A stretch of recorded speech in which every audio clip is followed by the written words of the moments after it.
All right, guys. As you've seen,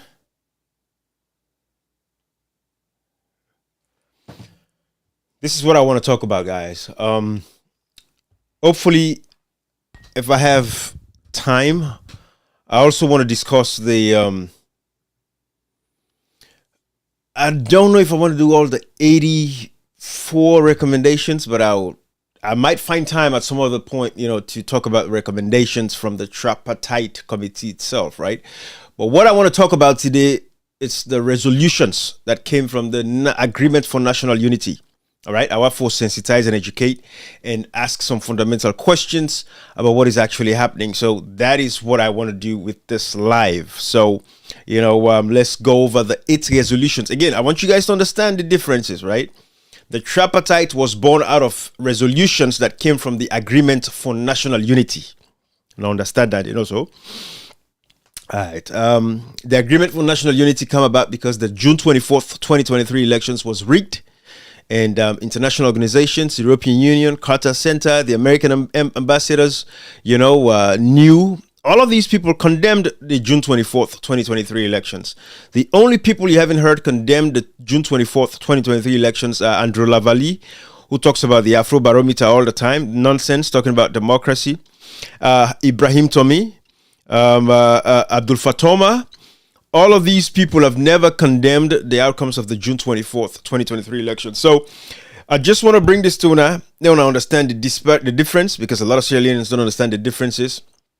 But the tripartite came out of one of 8 recommendations, from the Agreement of National Unity, the Agreement for National Unity, where it became about because of the rigging of the elections, like I've said. So what I've done here is to put together, in a very colorful sheet, hopefully, a presentation to get the attention of Sierra Leoneans, because I know Sierra Leoneans, our minds are very weak.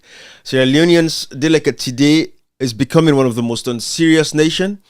And the people of a country, if they are unserious, the leaders that they're going to have are unserious leaders as well. So I do this like for picking at a grade 5 level, so that they go capture the attention of Sierra Leoneans to learn and pay attention to some of these issues that they really need to pay attention to.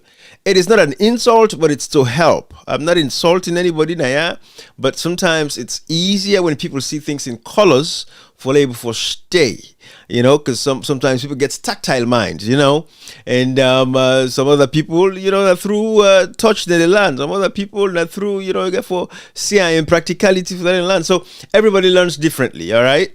So that's why I've taken my time to do this for you guys, so we would understand the Agreement for National Unity that came with 8 resolutions, and out of those 8 resolutions, resolution 3 was the tripartite.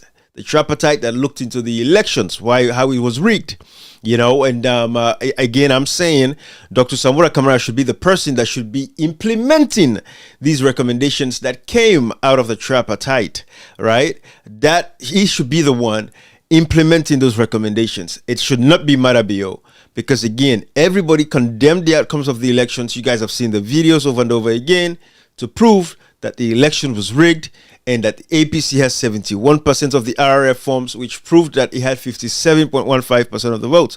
If at 71%, plus you don't get 57% of a vote, I mean, that extra 29%, believe it or not, it can make a difference, but tell you to take away, you shave that 2% away, because I almost say the threshold to win an election in Sierra Leone is 55%.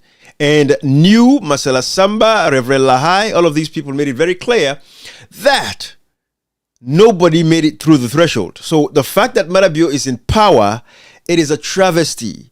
It is a shame. It is a disgrace. This reflects very poorly on us as Sierra Leoneans, and we ought to be ashamed of ourselves to allow Marabio to sit there occupying power illegally and unconstitutionally against the people of that nation. Again, what is democracy? It is the power of the people, for the people, and by the people. Therefore, it's very important that we ensure that the power of the people takes its place when it should. The people go out for vote for the very reason for electing leaders them. And the fact that we don't have the disaggregated data of the June 24th, 2023 elections, and then you have people like Ibrahim Tomi and Rulavali Abdul Fatoma, they all keep quiet, and then you have new Marcella Sambade, then continue for say, okay, we're going to move on to another elections. Reverend Lahai, they say, oh, we are walking through the processes to ensure we have free and fair elections. Look at us, we've reviewed ECSL to make sure that the processes of ECSL would prevent another rigged elections. No, the fact is the elections was rigged and we should not allow it to stand. So for all the people that are talking about Agenda 2028, moving on to the next elections, I say to you, shame on you. Then they claim, say, oh, Dr. Samura Kamara sell. Shame on you.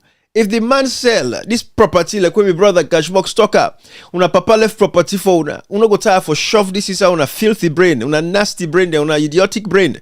Because a lot of our brothers and sisters, we don't decide for wake up, they wake up, but you have a few miscreants and idiots, vagabonds and sycophants that don't allow themselves to be schooled. They want to remain dumb because they're selfish. It's all about themselves. They're unpatriotic. They are not nationalistic. They don't care about Sierra Leone. It's about the tribe. It's about the political leaders that they follow. Their loyalty lies to their sections, to their ethnicity, to their region. That is where their loyalty is lying. Instead of your loyalty lying to the country Sierra Leone and protecting and defending democracy. These people say Dr. Samura Kamara don't sell. But instead of them come out to defend, like again, your father left a house for 5 of you all. If one person sells that house, the 4 of you have to make a decision to say, no, we are not going to let you sell this house. You're going to take a stance. Whatever it's going to take, to. That was what Dr. Samura Kamara did. Let's negotiate this for the sake of peace in our nation. Let us come to the table and have a discussion, a dialogue. But in the minds of Anes Kuruma and these are the foolish idiots, what they see when they say dialogue, they say once you bring the opposition to the table, the game is over. That is what ECOWAS believes as an institution. That is how useless and nasty these people are. And sometimes I'm using this language because it's better than me taking a weapon like Ali Kaba did, took up weapons against the state, cut off the hands of the people, killed pregnant women, whilst they were arguing if the people they carried a boy or girl Pekin. They were splitting their pregnant stomach open whilst they were arguing if they had boys or girls in there. Instead of us doing all of that, we're going to speak up about these issues, speak up about these things. But we know there are people out there in Sierra Leone that are pissed off about this whole thing. And we know there are people that would take action one day to redeem democracy because it's worth standing up for. But for myself here, I'm going to speak up about these issues, bring awareness to it so that the people will be aware and know that what is happening in Sierra Leone is wrong. There is no way you forget elections when the people go vote and suffer and toil, wake early morning, 2 o'clock, 3 o'clock morning, just to go and vote. And then these people voted and you cannot show them the results of their elections. You have members in parliament, illegally occupying parliament, that don't even know how many votes they had. In Port Loko, the leader of the opposition in parliament today, Abdul Kagbo, does not even know how many votes he had. Because some of the votes, the boxes in Port Loko, as stated by Honorable Kemosise, were still locked. They've never been counted. What a sham. And it's a disgrace to us as a nation. Sierra Leoneans, you ought to be ashamed of yourself. If Dr. Samura Kamara sell, why don't you stand up and say, no, I'm not going to accept this. This is democracy. I didn't agree. I didn't allow this to happen. I'm going to stand up to defend this democracy. Why don't you take a position like that? Why don't you take a principled position? Say, this other person let go. I am not letting go. That is what we are doing. We are standing up not because of Dr. Samura Kamara, but because of democracy, for the fact that elections results are not available. That is the fundamental basis of our argument. The fact that the June 24th, 2023 elections results are not available. You cannot find them on the ECSL's website. They don't have the results. The Ambassador Hunt, made it very clear that there is no results in Sierra Leone after the elections. That is the fundamental basis of our argument. I'm not moving past that point. Don't tell me who called who negotiated, who went to dialogue and this and that. The fact is the dialogue was to sustain peace. Everybody agreed that because of the brutal rebel war we've had, the brutal experiences our people have faced, the sufferings, the death, untimely death of our people, let us negotiate this. That was the agreement. That was the reasoning behind the whole tripartite and the agreement for national unity. The tripartite was born out of resolution 3. I'm going to go through these resolutions for you, as you guys can see here, and then we'll talk about them and I'll take it from there. But I just want to bring some sensitization and awareness to this so that you guys can know where we're at with the process, as far as with the resolutions and everything, and then we'll take it from there. Like I said again, it's colorful so that I could grab your attention a little bit, because now in Sierra Leone, people are just, and not only Sierra Leone, the world at large, people are not paying attention anymore. People just want 2-second sound bites for various reasons. For some of our brothers and sisters, the reason why they want them 2-3 short seconds video, because data is very expensive in Africa. But for you that are in Europe or America, you have no excuse as to why you want to just rely on short form content all the time. People don't pay attention to important things. So for them, I understand why. And that is why when I'm done with these lives, I also make sure that I give them shorts. Make it short for them so they'll see some of the critical points that I'm making. But otherwise, pay attention to these issues. This is the Agreement for National Unity, the 8 resolutions out of which the tripartite was born. I'm going to go over all of them one after the other. So let me put it on a bigger screen so you guys would see what we're dealing with. Okay. So this is the resolution, right? All right. Just want to make it clear. Have it on a big screen. My mic is working. Sound system is good. Everything is good. All right. Now, Agreement for National Unity.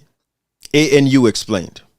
Where are the disaggregated results data or slash data of June 24th, 2023 elections? That is a question I keep asking. Now, 3-day mediated dialogue between the government of Sierra Leone and the All People's Congress Party. This was the Agreement for National Unity. So this was a 3-day mediated dialogue. You all know about that, right? Okay. Now, let's see Resolution 1. What was Resolution 1 that came out of the agreement for national unity? Resolution 1 says, National Address on Unity and Peace, President Julius Maada Bio and Dr. Samura Kamara of APC to deliver a joint national address promoting dialogue, unity, and peace. I will show you guys those videos that they both did. But for the purposes of this, just for, brevity, I'm going to just stay on these for now, show you the resolutions one after the other. So this resolution has been done. Part of the Agreement for National Unity, Resolution 1 is completed. All right? Take that as a note. Resolution 1 is completed. And Maada Bio don't give in speech. Dr. Samura Kamara don't give in speech. Now, Resolution 2. Resolution 2 is right here. And what does Resolution 2 says? Resolution 2 says, APC ends non-participation in governance. So this was Resolution 2 out of the 8 resolutions from the Agreement for National Unity. Resolution 2 say APC for end the non-participation in governance. Where we mean say, of course, everybody we know, whilst, the international community, Ambassador David Reimer was over here urging the APC to go to parliament, the councillors to go to council and all of that. And that was part of the process. So that was achieved. APC is now in parliament. But with the OPSE, after the tripartite committee recommendations reports come out, we prove say the APC won the elections. We were hoping that the APC members of parliament would step back and say, hey, the first fact that we should establish now, what should be implemented from this recommendation is the fact that the APC won the elections, Dr. Samura Kamara won the elections, therefore he has to be reinstated as the president. Reinstated as the president. Again, reinstated as the president. This is, when you're speaking from a place of surety, when you're 100% sure about what you're saying, when I say reinstated, it is the fact that Dr. Samura Kamara was the president beginning June 26th, June 27th. But in fact, on June 24th, the only reason why I'm going to June 27th is because now the day and the way Mohamed Kanawe Kone actually announced the results. But on June 24th, the people resoundingly voted him as the president. So he has been the president in Sierra Leone since June 24th, 2023. So all we have to do is make sure he's reinstated into his seat because they pull and commode, then tiff the process now. So Samura Kamara is going to be reinstated as the president. I'm not speaking in, I'm speaking in the present right now as it should be, as it should have been.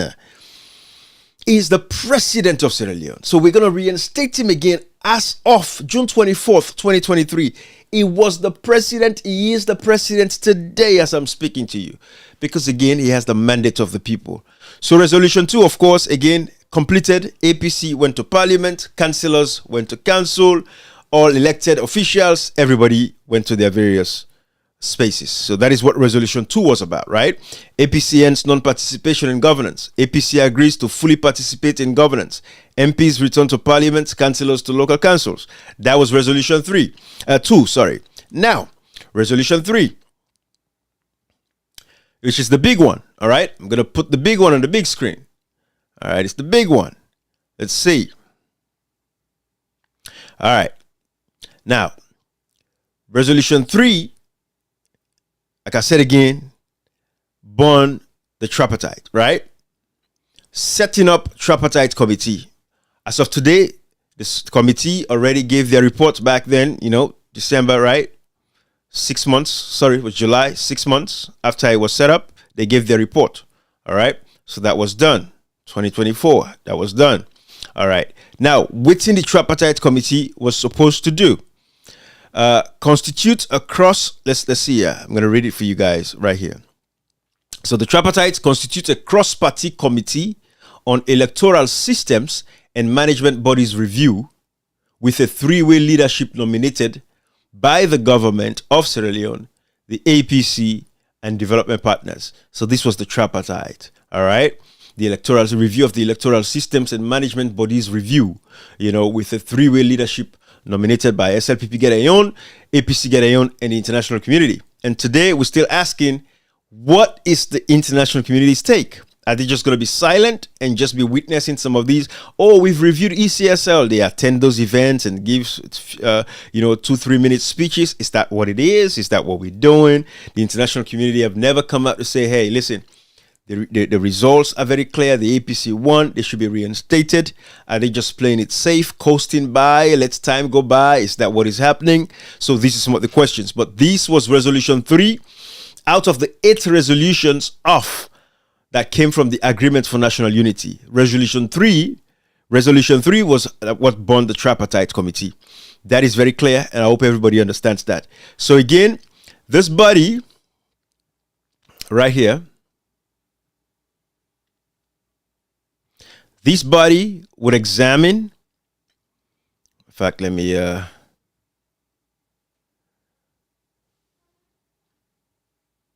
bear with me, guys. I just want to fit it to the screen. Perfect. All right, that's cool. Okay.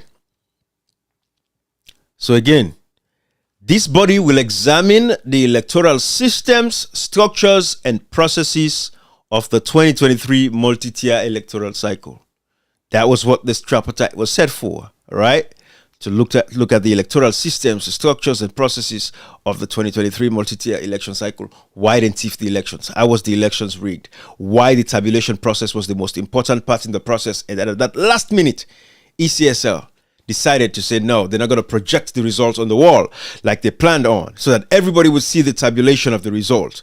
That was it. That was where they rigged the elections. Coupled with the fact that they started rigging the elections from parliament days. Cherry Coco and all these other people failed us, right? They couldn't stand up at a time when the people of Sierra Leone were asking to be protected so that they can register and stuff like that, right? So this is Resolution 3. Again, I put this in colored. I go, entice you guys a little bit so that people would pay attention to what's really important, okay? All right. So the committee will also, let's read this together. The committee will also be informed by previous elections with a view to highlighting and addressing the continuous issues of elections. Why do we continue to have continuous issues in elections? Because we have idiots, we have filthy pigs, we have animals, very uncivilized and very uncouth. They're not fit for anything, they're not fit for purpose. These are some of the people we have in authority, because the people of Sierra Leone, they pay attention to their issues. The people of Sierra Leone, a lot of them not serious, very unserious and very unpatriotic people. I've never seen a bunch of people that are so unserious and very unpatriotic to a nation. We have very beautiful Sierra Leoneans that they put tribe in front of anything else. They don't put their radicals or their clubs or their university cults in front of anything else. It's about moving the country forward. It's a few of us, but we are forming the majority day by day because of civic education, right? We continue to teach our people, let them understand that Section 13B of the Constitution makes it very clear that every citizen shall cultivate a sense of nationalism and patriotism, so that your loyalty shall lie to the state and not to your section, region, ethnicities, or any other political loyalties that you may have, right? Section 13B is the Bible that I hold, and it's the Bible a lot of Sierra Leoneans like myself that share the same aspirations aspirations hold, because we believe that we have to be nationalistic to the progress of our nation, not about our tribe, or because we support this person or that person, they give we 100 leons here there or give us $50 there, so we have to support these people regardless. We have to have a political principle. We have to have a backbone, right? We have to have moral values. What is missing across the world today is moral values. People don't have morals anymore, and that is what is killing us. So again, this was what the tripartite, they looked at all previous elections and look at this election. Why we continue to have these election issues? Because the leaders themselves are the ones funneling the violence. We see it in elections, people coming with machetes, cutlass, then they come and chop people for election. Rape Satalamina Kailhaun for elections. Pharmacist Napujehun was killed in 2018 because of waiting elections. All of these people across Sierra Leone being arrested. Mile 91, Tombo, Lonsar, people protest, they get killed and massacred. Why? Because we have useless bunch of leaders. So Section 3, Resolution 3 of the Agreement for National Unity was set to look into all of that, including the collation, verification, authentication, and publishing of electoral data consistent with international best practice to enhance the credibility of all future elections in Sierra Leone. How many resolutions have we had? How many recommendations have we had? So that election after election should be peaceful, free, and fair, accountable, transparent. But none of that never holds, right? Because again, we have filthy pigs in charge. And as long as you have filthy pigs in charge, nothing is going to change. And that is what's going to continue to happen. This is all just a show. I'm doing all of this to prove a point to you guys, because come again another elections, it's going to be the same quagmire. But until Sierra Leoneans wake up and understand that enough is enough, this is why, like me, I'm here to do this for you guys. I'm going to be that person. I don't mind. Hey, back in the day when APC was in power, a lot of these SLPP filthy idiots were the ones that were supporting me, because I was going against, they feel say I was going against APC. They did not know that I was standing up for Sierra Leone and what was right. When I said Sam Sumana was fired, it was wrong. It was wrong. It shouldn't happen. It was a legitimately elected vice president. Whatever he did, let them impeach him. Let him go through the legal processes to get him out of office. What was done to Sam Sumana was wrong, and it was wrong today. It's wrong yesterday. It will be wrong tomorrow. We should not tolerate stuff like that. So when I was going against the APC, I said the people of Sierra Leone wanted more. The same SLPP filthy pigs were the ones that were coming and supporting me. Now the SLPP is in power. Then I'm going against the SLPP, not because I want to go against SLPP again. I'm standing up for Sierra Leone. Now you get the APC, some of them that are coming, but within the APC, it's a mixed bag, because a lot of them, of course, they cannot do what I'm doing. They don't have what it takes to do what I'm doing. So silently, they're glad for what you had to do, but down deep, they know that I'm the kind of guy that they cannot compromise in any way, shape, or form. So I'm a very difficult person to deal with. We're very difficult. Myself, Cashbox, and good people like my brother Hotmail that are coming in. The Comrie Koitas.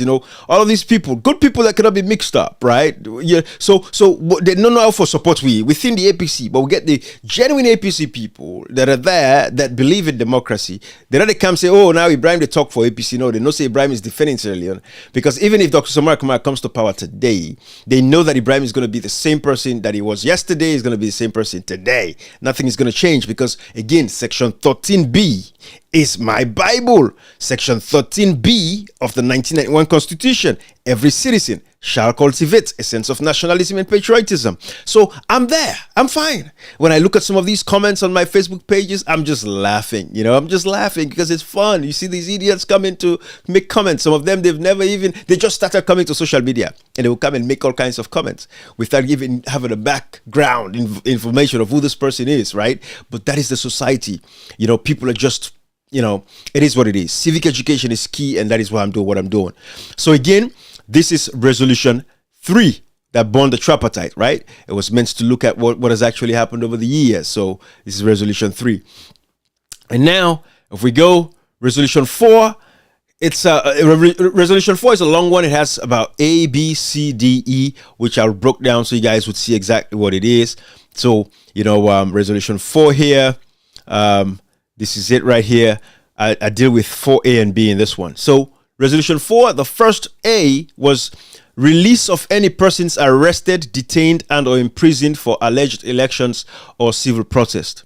Right? And this was informed by a list to be submitted by the APC and other political parties, and the SLPP government should look into it. But as of this moment, this is very critical. I want you guys to listen to this. Resolution 4, when it comes to release of political prisoners. APC submitted a list of 318. But to this day, now only 15 they account for. And the 303 people, we don't know. Nothing has been followed up. And I want you guys to pay attention to this because we haven't had any follow-up since. All right? On this particular issue. It's very crucial. It's very important. That is why I want you guys to see this. What is happening is very crucial. It's very important for us to take cognizance of that. All right. So APC submitted a list of 318. 10 is out of the 318, they only accounted for 15. Inside that 15, 10 in McKinney.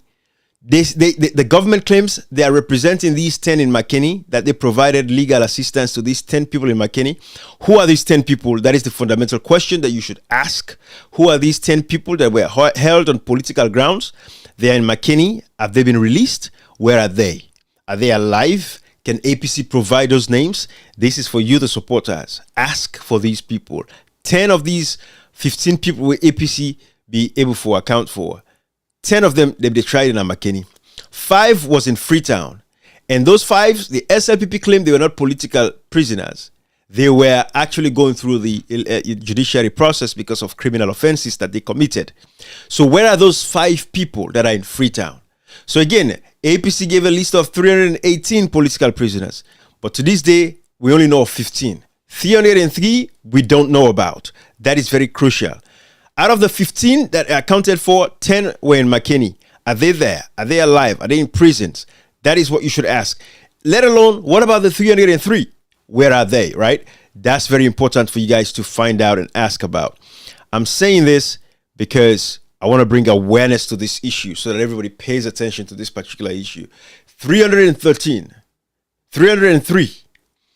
We don't even know those 303 political prisoners. Are these the people that have been killed, massacred, buried without the loved ones knowing where they were buried? We want to know. But the 15, we then say, yes, they accounted for. 10 were being tried in McKinney. 5 were in Freetown. This is how the APC betrayed its people. And so when I hear idiots telling us that Dr. Samara Kamara Sell, whilst they're not standing up to defend the winning that they won, and the executive there saying that we're moving on to 2028, it's just so comical. You like, these brains of these people have been fried completely. And they believe, some of these people believe what they talk with them, believe. When you see the sheer stupidity of them people there when they talk, and they tell you, say, we'll move on, but a lie, this nothing going to happen again, it done. Instead of them saying, no, the election results should be produced. If Dr. Samara Kamara won that election, let him be giving his... Oh, no, if you don't go make meeting with Marabio, if you don't call her, they don't go talk. So now from there, I don't sell. Shut up. Shut the hell up. Anyways, so 4A, now the first one, and also, when I don't see them, we need for account for these people. So now, let us look at 4B. 4B right here. The discontinuation of any politically motivated court cases against the APC. We know of the only politically motivated case. There's 2 that we know of. Dr. Samara Kamara, I have not heard any politically motivated cases against Dr. Samara Kamara since the last time he went to court under the Chancery building nonsense. And then Honorable Kemosi say, I know that he was, his properties were seized, I think, and he was ordered to pay a fine of $150,000. I might not get the actual amount, whatever that is. Those are the 2 politically motivated cases because, again, all of the other APC executives, they've sold out. So it's very difficult for us to measure if the SLPP is still using, those cases as politically motivated cases against them because they've all succumbed to the whims and caprices of SLPP, Julius Marabio. They've agreed that he has to continue till 2028. So we've not been seeing any politically motivated cases. So it's difficult for talk on the side. But we know say Dr. Samara Kamara and Honorable Kemosi say, and some other people and we get for do with the Dr. Samara Kamara case, then case them still in a court. All of these cases have not been closed. They're still open because they're using it as a weapon. But this, I'm just bringing you guys the 8 resolutions, that came from the Agreement for National Unity. So I'm not going to waste time going too much into all of that. That is not the purpose of this. I just want to share with you guys the 8 resolutions so you guys can understand these 8 resolutions, how they come about. Okay. Now let's go to 4C. All right. 4C right here. What does 4C says? Support the resettlement of any political party supporters internally and externally displaced due to political intimidation, attacks, and harassment. Of course, this was informed by a list to be submitted by APC and other parties and considered by the government, with the government for consider. Excuse me. The APC was supposed to provide this, but till this day, all the people that were in Guinea, Liberia, Ghana, today, we're all in exile. Nobody can come back home, because if you come back home, of course, they'll have these charges against you. We saw what they did to our Hunt because of what she said a couple of years ago about Marabi and Bele, how Fatima Biobon Piki with other Mandem. You all saw how she was handled and treated. So again, every citizen is prone, to attacks if you been going against these guys. So if you're like myself, of course, for inconvenience sake, if I go to Sierra Leone today, they would do everything they could just to harass the heck out of me, right? Intimidate me, and stuff like that. They will do it because, again, these are filthy animals. These are filthy pigs. They don't believe in democracy. They don't believe in rights to free speech. They don't believe in what I'm doing, like what I'm doing right now. They don't believe in stuff like that, right? They want you now for become stupid and foolish, and want una for depend on social media content, and we not get anything sober. Woman, they talk about how they sleep with man them, how they treat them na bed. That is the content that they want to see across Sierra Leone. Foolish content, nasty, useless content, right? Talking about sex and stuff like that. Those are the things, the foolish things, so nobody can pay attention. That is what it is. So that is what they want to see, and we are saying no. It's very difficult because when you're taking your time to impart knowledge into a population, you just see that foolish video that they do. By the time that video, they don't get 200,000 views. But when you're making serious content like this, when I watch this video, I do so right now. A video like this, we should capture their attention in a civilized society. It should capture their attention. If I was doing this for Senegal, if I was doing this for Botswana, if I was doing this, in Ghana, man, believe me, I'll be hailed because my page, because these are people that are intelligent. But in Sierra Leone, the level of intelligence, man, it's just, people are just foolish. They are foolish business them. I mean, again, not all Sierra Leoneans, now forgive me, there's a lot of Sierra Leoneans that are serious, sober-minded, but you have a lot of foolish idiots in Sierra Leone that don't pay attention to things like these, and they are lucky and nonsense. Then the government and continue for destroy the lives of our people. Nothing moves forward. We continue for cry for electricity. Every day, we see the new scam is solar. They don't forget now about the electricity generation. Now it's solar. That's the new scam.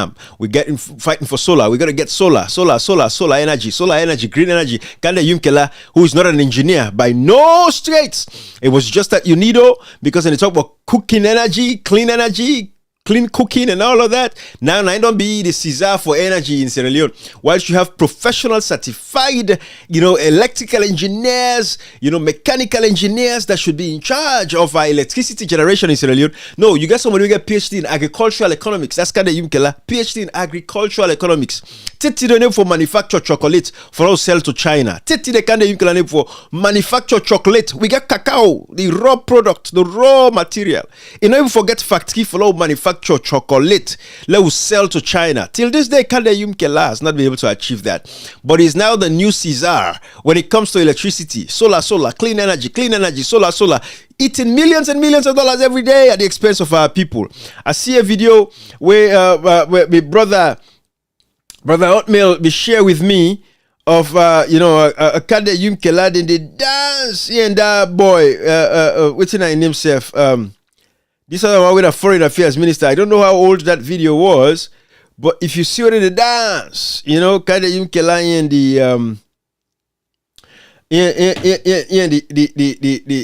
that guy, the Timothy Kabal. Let me see.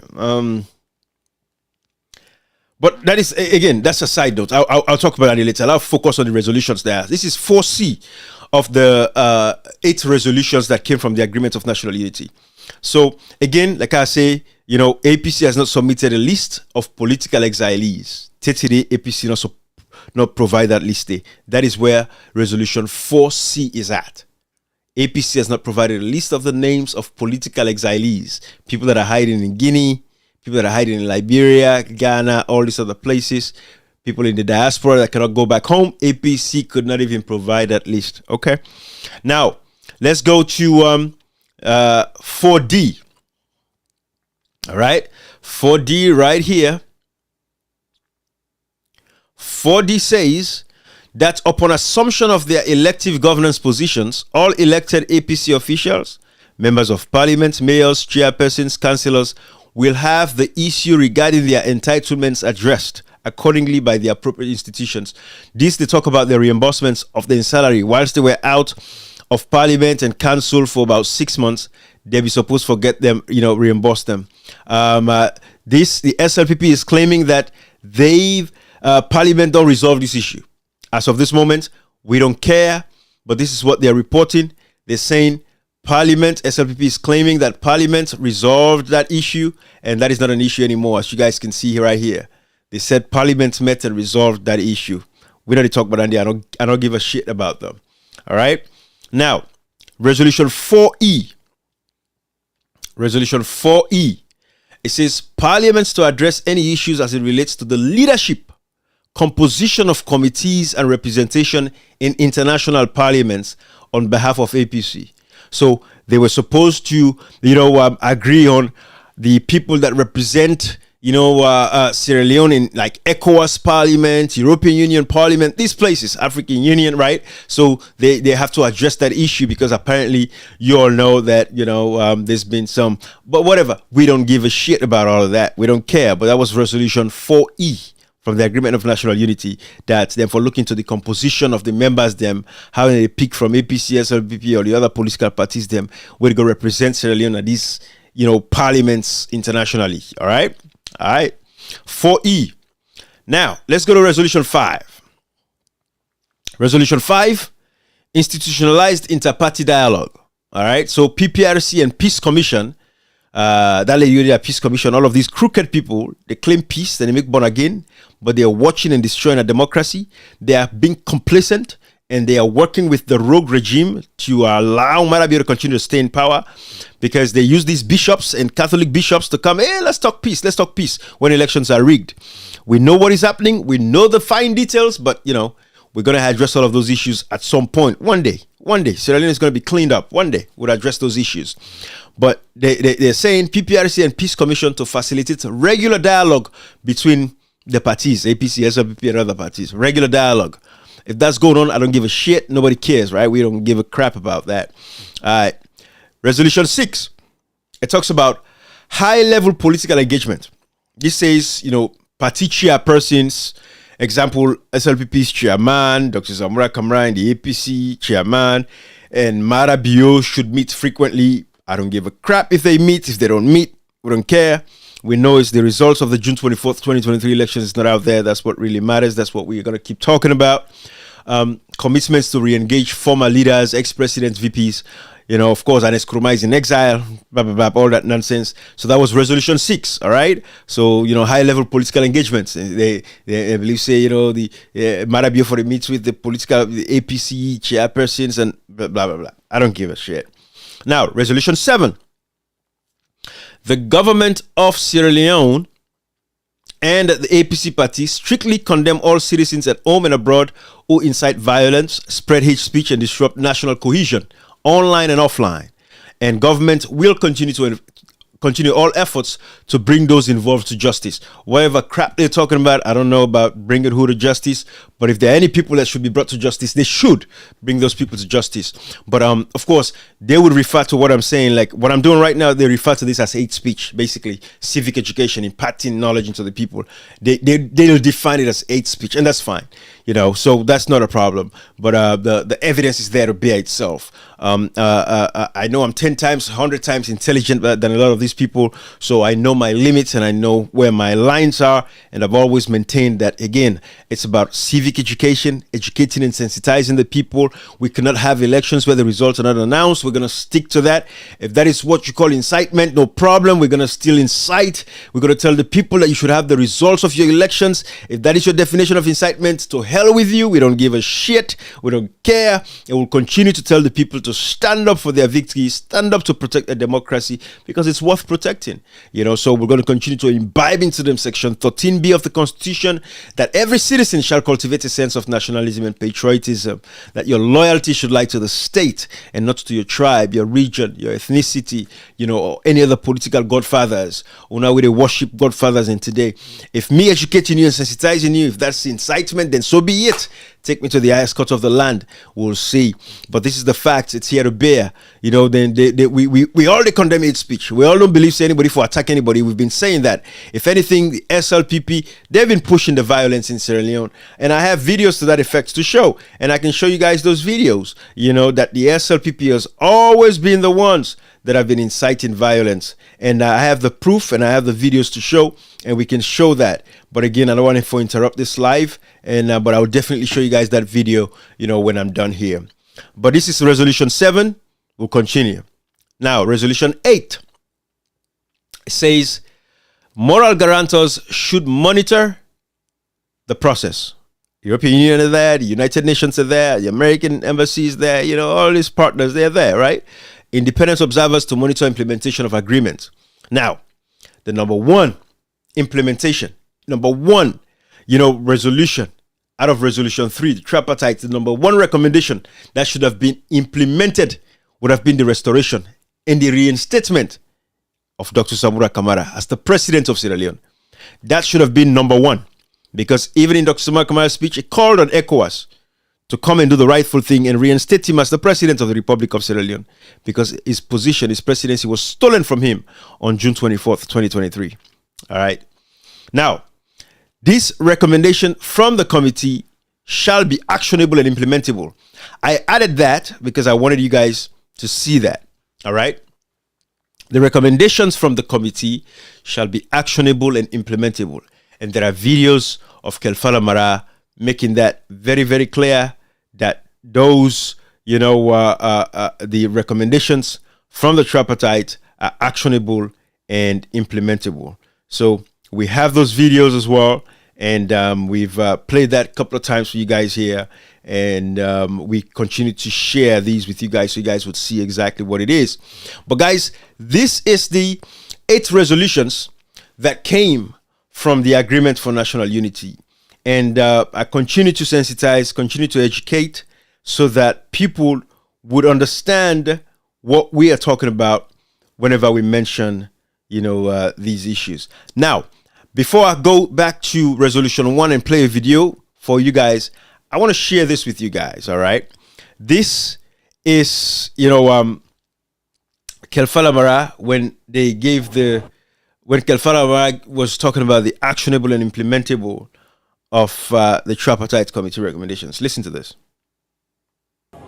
But like we say, Resolution 3 say, recommendations shall, not will, shall mandate the actionable and implementable. So that very strong one for continue for the last part.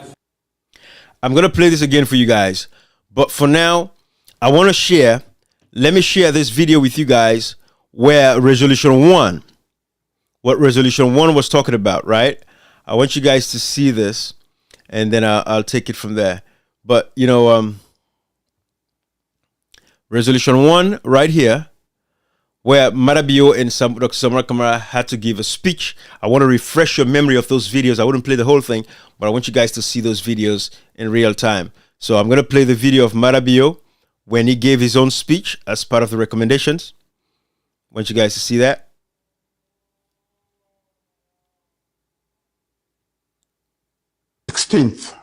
And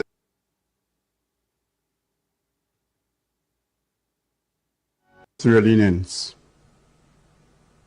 fellow Sierra Leoneans, between the 16th and 18th of October 2023, the leadership of the All People's Congress and the government of Sierra Leone met and spoke to one another from the heart on what we must all do to move forward after the 2023 multi-tier elections, particularly to institutionalize political dialogue and promote inclusive governance. we have once again shown that we may have different socio-political convictions, but our allegiance to our country's development prospects outweighs our personal persuasions. In the dialogue facilitated by ECOWAS, the African Union, and the Commonwealth, the leadership of the APC presented their party's concerns about the 2023 elections, but also expressed a strong willingness to join the government of Sierra Leone to resolve all differences. The dialogue was held under the auspices of our Independent Commission for Peace and National Cohesion, an organization born out of a national dialogue Bintu Mani only 3 years ago. The Peace Commission is a testament of why we must always seek to build state institutions that strengthen our democracy. This dialogue clearly demonstrates our collective will to put our differences behind us and move forward in the interest of our beloved country. I thank the leader of the Joint Mediation Team, Her Excellency Haja Fatoumata Jallow Tambadjan, former Vice President of the Gambia, the team of experts from the ECOWAS, the African Union, and the Commonwealth for their patience and tenacity, and for initiating and supporting the mediation process. I also wish to thank our development partners who have wholeheartedly supported this pathway to peace and progress in our country. Similarly, I wish to commend the leadership of the APC and that of the Sierra Leone People's Party, who took part in the 3 days dialogue for putting the nation first by sitting down and speaking to one another as Sierra Leoneans in a genuine bid to move beyond the concerns and agree on a set of resolutions to promote inclusive governance. Most importantly, I thank every Sierra Leonean citizen for your patience, resilience, and unwavering hope in our continued efforts to build a stable, democratic society. I've been fully briefed on the details of the negotiated settlement reached by both parties. The provisions in this mediated dialogue agreement will receive the highest consideration from my government. The government will work with the main opposition party and all other political parties to ensure that it is fully implemented, while at the same time respecting and upholding the rule of law, which is vital to our young democracy. Reviewing our electoral system is critical to strengthening our democracy. It is in that spirit I proposed the establishment of a national election system review as a first step to improve the electioneering process in Sierra Leone. I therefore take good note of the proposed tripartite leadership to lead the review. As we move forward, I urge all Sierra Leoneans to embrace the spirit of unity and reconciliation. Let us unite, set aside our differences, and work towards a brighter future for our beloved nation. We must remember that we are all stakeholders in the progress and prosperity of Sierra Leone. As I stated during my address to the 6th Parliament of the Second Republic, engagement and compromise are the indispensable hallmarks of governance. To that end, I urge the opposition to demonstrate leadership and in clear conscience speak out frankly to their supporters that we must embrace each other and ensure peace and stability in Sierra Leone. We wholeheartedly welcome our brothers and sisters back to full participation in the various elective institutions.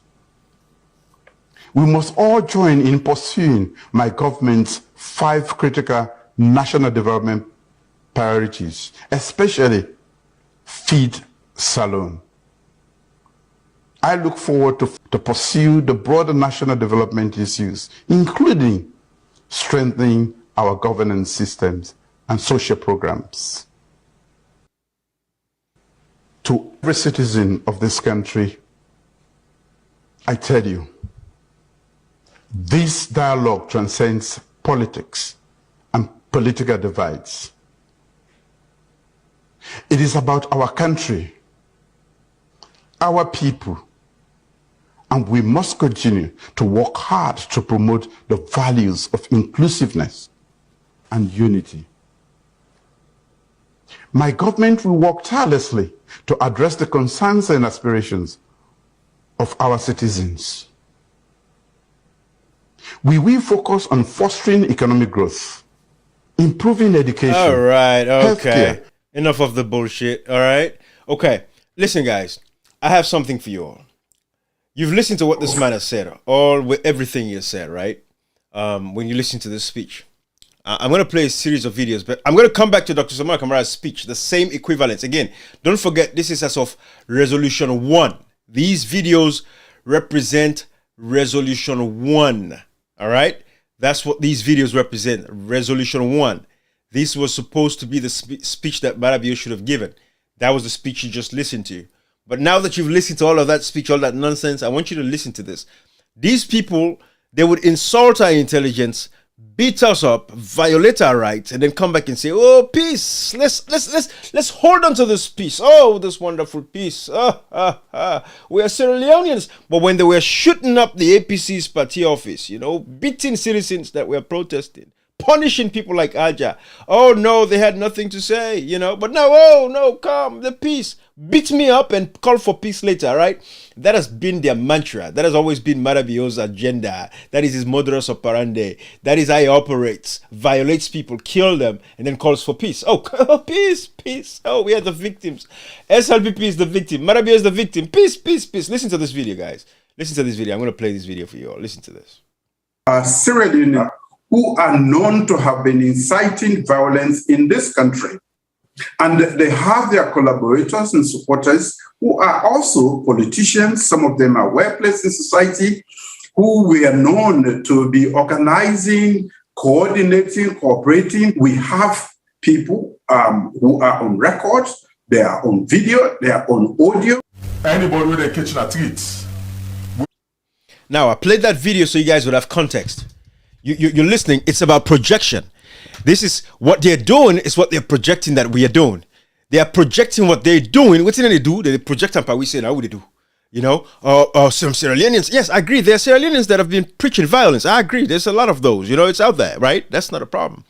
But they are projecting what they've been doing. So since Marabio is talking about violence and people preaching violence, that is why we have this compilation of the videos of SLPP people preaching hate speech. Oh, but no, SLPP people will do these kinds of things, say these kinds of stuff. Nobody will prosecute them. Nobody will hold them accountable. But when others do it, they say, oh, they've done it. So listen to SLPP people speaking violence. I want you to see this for yourself so we're all on the same page. Listen to this. You don't get business for doing a tweet. But if you choose for kind of conflict, that will the law bracket you part. Also, I bet you. Now, you fend for yourself, not of course, you fend for you. And similarly, after 3 o'clock, if you send a tweet, police hold you, then you fend for yourself. Today, Wednesday, August 10, 2022, all man for day inside you owes you the BB. If police catch you na do, where you not get no business for do na do, they will shoot you with stem no go deep on that. I'm Madam Fatmata Sawane, the City National Women's Leader of SLPP. Normally, everybody know me for one thing in Sierra Leone. I hardly for kind of social media. So now, you guys, I know Sierra Leoneans are smart people and you guys are paying attention. So those two videos that just played, I know you guys know exactly who they are, right? I hope so when I know that or the context behind those videos, right? You guys know. This is Fatfata Sawane now talking about the Padembaro prison massacre. Now listen to this. Oh, they've massacred our people and then they call for peace. This is what I want the international partners to pay attention to. Because people like myself, we're here. We're watching. Say anything because as a leader, whatever you say is a policy statement. But there are times you have to take the bull by the horns. But would they make salon for Una? A talk bangbana una mot them. Una the leaders na APC because they begin hunt with one leader to another with the face to face. And I want to say yesterday na Pademba Road, I'm amazed.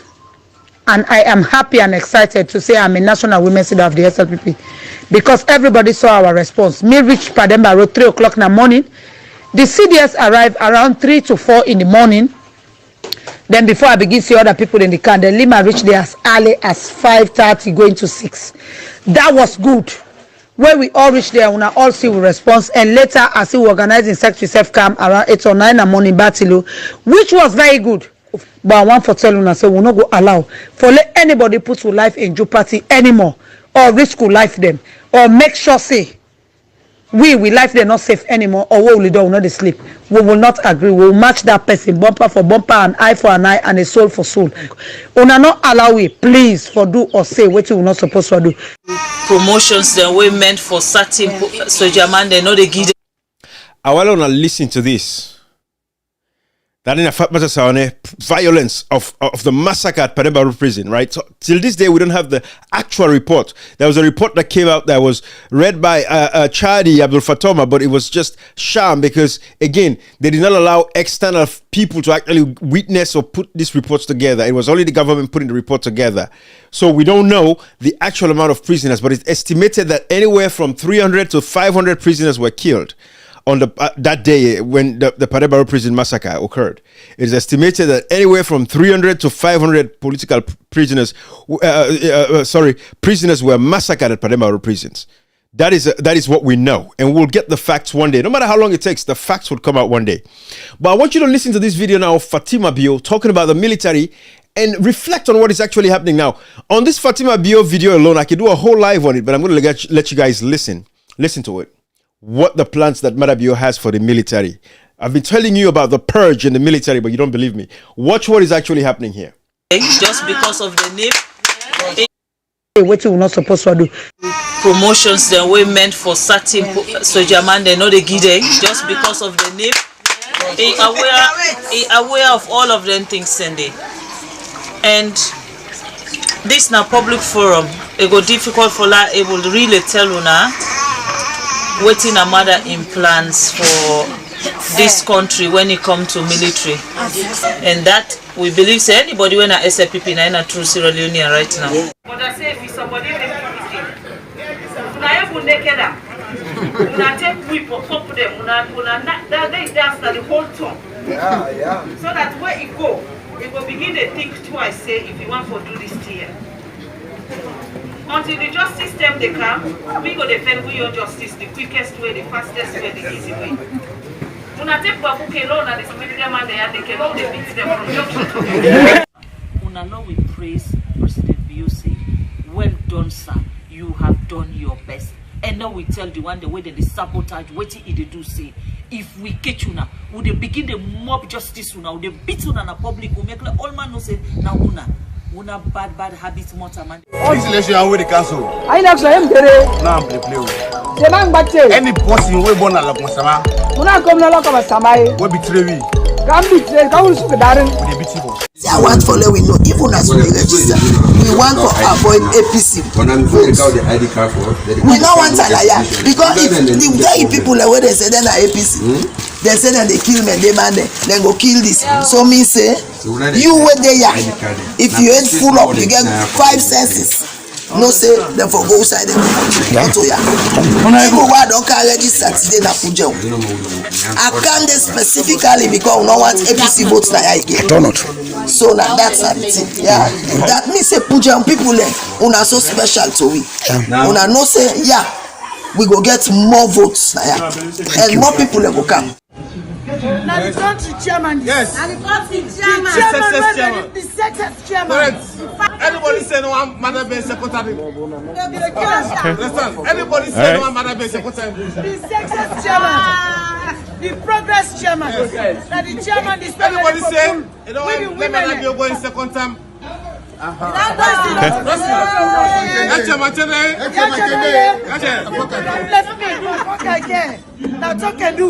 Pope don say terrorists dem na this country wey na APC dem they want to terrorize this country. They want to make sure say government e no be function and not so. Yes, sir. So when we say 2024 elections, they go begin to provoke we say we not do nothing. Yes. So we're so happy that Pope don say we not accept this no more. And we're ready for stand against APC forcefully, vehemently, massively. So on that note, as a leader of SLPP, National Steering Committee, grassroots, and under Power Commando, Rapid Commando. APC, make I tell you now what you go do now.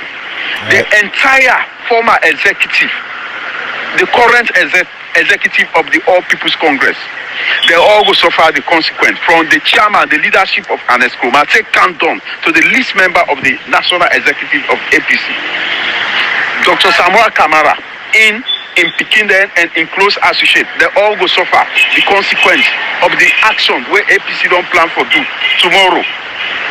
The likes of Ambassador Yansanedem, they all go suffer in Pikinde, in wife, and in close associate. They go ever remain the token as history. All former ministers under APC, we serve under that party, they all, with their wife them, their close associates them, any of them picking away they above 18 years, they all go suffer the consequence of waiting when I don't plan for do tomorrow.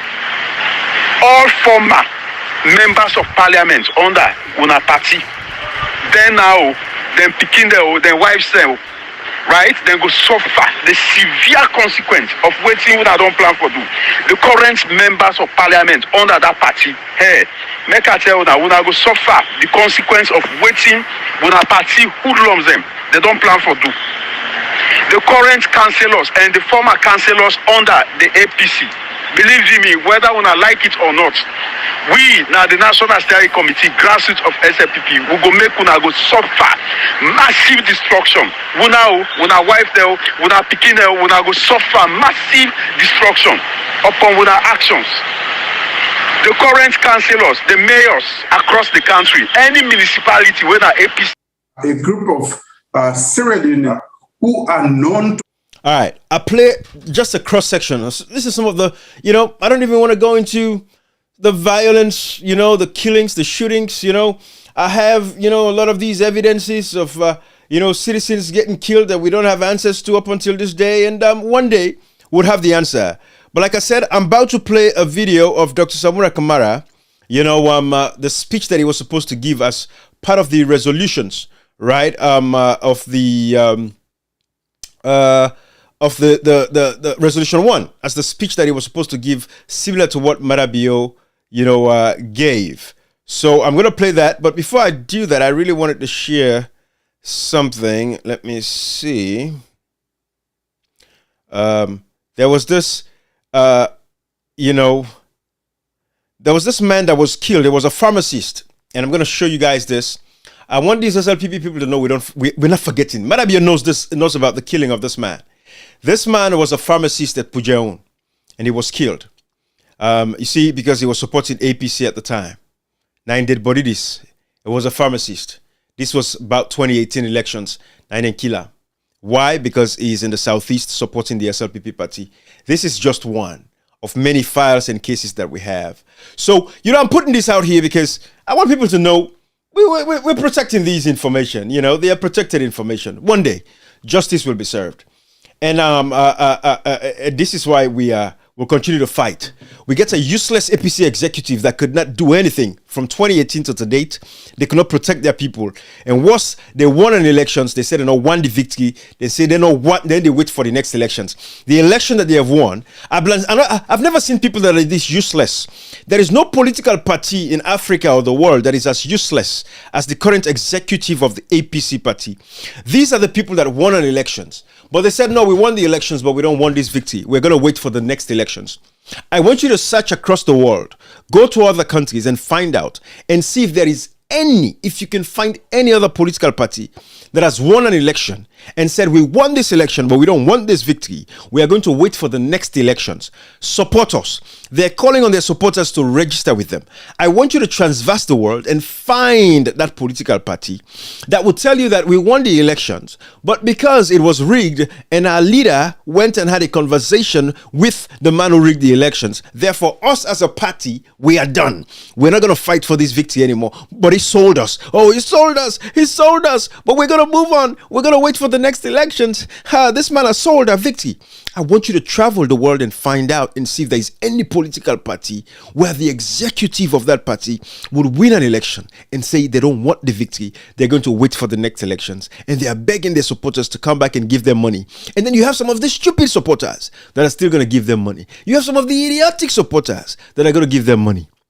I want you to travel the world and find that other political party in Africa, Asia, Europe, South America, North America. I want you to find that political party, Australia, every continent in the world. Go look for it. You would never find it, but you can only find it in Sierra Leone. That is the APC political party, the All People's Congress political party, the most useless bunch of foolish individuals. And you have some of the nasty, useless supporters, filthy idiots that are supporting these kinds of foolishness in our nation. How sad could it be? But let me play this video of Dr. Samura Kamara when he gave his own speech as part of Resolution 1 of the Agreement for National Unity. Again, let me show you guys what I'm talking about, okay? Because I want you guys to understand what I'm doing here. Resolution 1, National Address on Unity and Peace. President Julius Maada Bio and Dr. Samura Kamara, APC, to deliver a joint national address promoting dialogue, unity, and peace. So the video that Maada Bio did was what I played, but because he was talking about peace, let's come together, let's come, let's love ourselves, we have to hold ourselves, we have to, I showed you the next video that I played was the video of SLPP people preaching violence across that country, killing our people, massacring our people, right? They kill our people, massacre our people, and then they call us again, come. And this is why today, sadly, like I said, the APC idiots, some of these people that support the APC party, it's so hard for them to put me in a box. They are happy for me doing what I'm doing right here, but at the same time, they know that, man, this guy, we cannot contain him. Oh my God, where do we put this guy? This guy is hard to deal with. You have the useless APC supporters right now that cannot do what I'm doing, that have no capabilities. It's the farthest dream they would ever have to have, the capability for them to do what I'm doing. They don't have it. They are happy that I'm doing it, but on the other hand, they don't want you to talk about the useless executive that actually sold their victory because they said Dr. Samura Kamara negotiated and went into a dialogue. When the APC agreed as a political party, at the NAC level, they agreed to go into the dialogue so that they would have the elections results produced from the tripartite. And after that, it made very clear that the APC won. Instead of them standing with their leader, Dr. Samura Kamara, they said, no, we don't want this victory. We are moving to the next elections. Useless supporters. People are fool. Ablansi fool mortal. They're useless. They're useless till they are lucky for themselves and they're not better for themselves. They're these kinds of supporters. You have them. They are supporting the useless executive. Good for nothing executive. That does not deserve to hold a position like that. But let's listen to the speech of Dr. Samura Kamara. And then we'll take it from there. This was Dr. Samura Kamara's version of the Resolution 1. Thank you. Thank you very much. Fellow Sierra Leoneans, distinguished members of the international community, friends of Sierra Leone, and esteemed listeners. Today, I stand before you to address you on a matter of utmost significance, a matter that deeply concerns the very essence of our cherished nation, Sierra Leone. This matter touches the lives and hearts of every citizen, transcending political affiliations, ethnic and regional boundaries.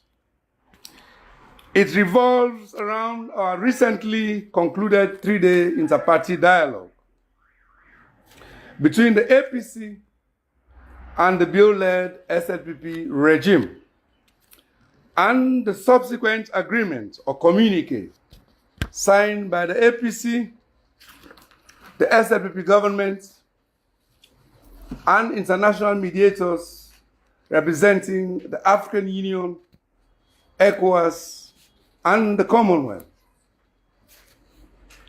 I have passionately followed your diverse reactions before, during, and after the dialogue.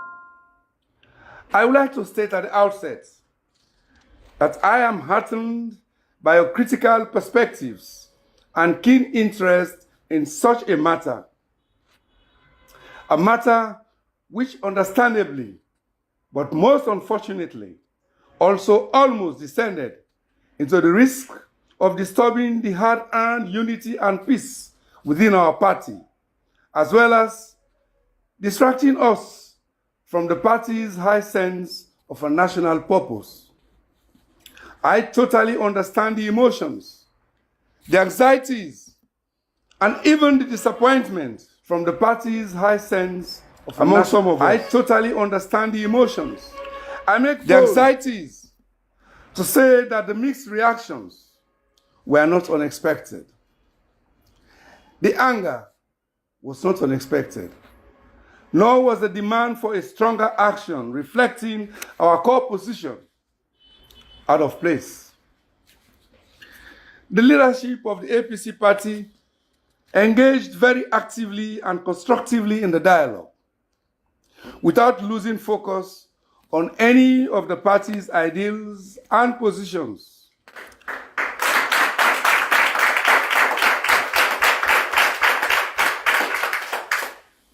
The leadership of the party engaged very actively and comprehensively in the dialogue, without losing focus on any of the party's ideals and positions relative to the rigged June 23 elections.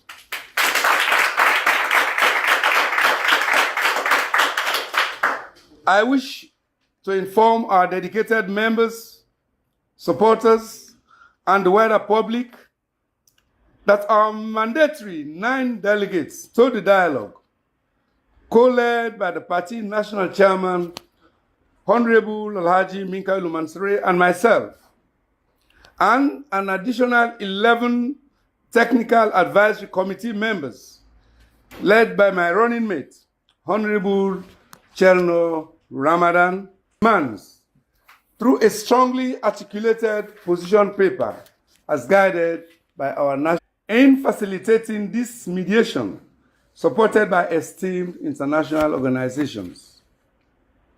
We believe that the divisive political atmosphere triggered by Mr. Mohamed Kone's hasty and premature announcement of election results and subsequent declaration of the incumbent President Julius Maada Bio and the SLP party as the winners of the June 24, 2023 presidential, parliamentary, and local council elections was most unprecedented in Sierra Leone or even anywhere else in the world.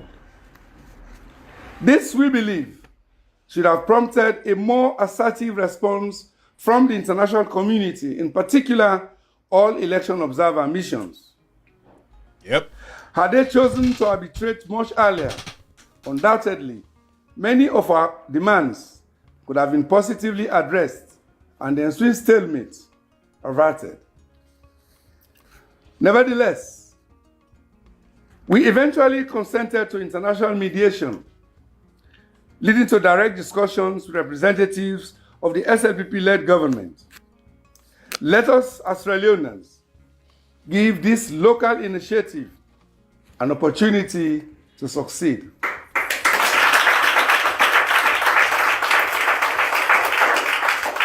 Thank you.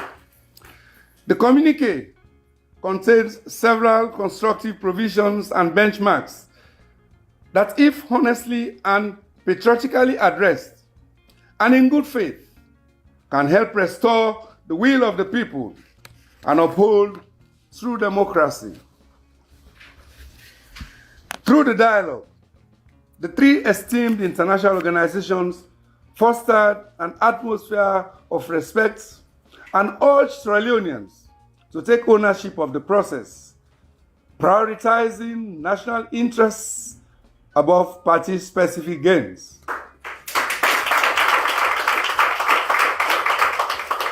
While we upheld these principles, the APC party remains steadfast in achieving a solution that safeguards the integrity of our democratic process and secures the trust of our populace.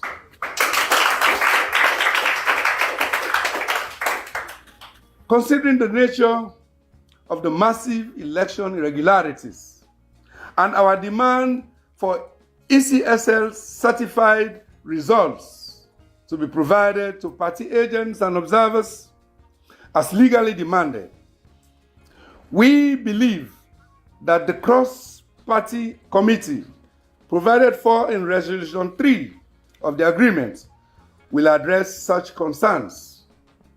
Both sides have agreed that this committee will review within 6 months the 2023 electoral cycle, taking into account various stages, including voter registration, voter card issuance, ballot paper procurement, election day procedures, vote tallying, tabulation, and results announcement.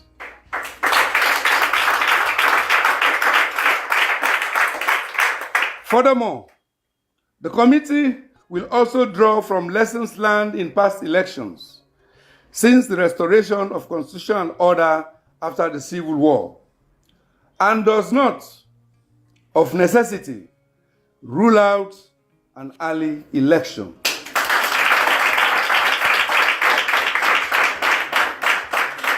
The preamble of the communiqué underscores the sacredness of our country's laws, with both parties committing to uphold the rule of law. Recommendations of the cross-party committee are actionable and feasible.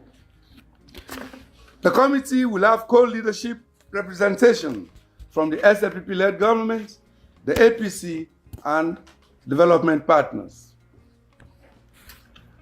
I firmly believe that this committee's creation will provide a platform for both parties to engage constructively and allow justice, the rule of law, and peace to prevail in our beloved nation.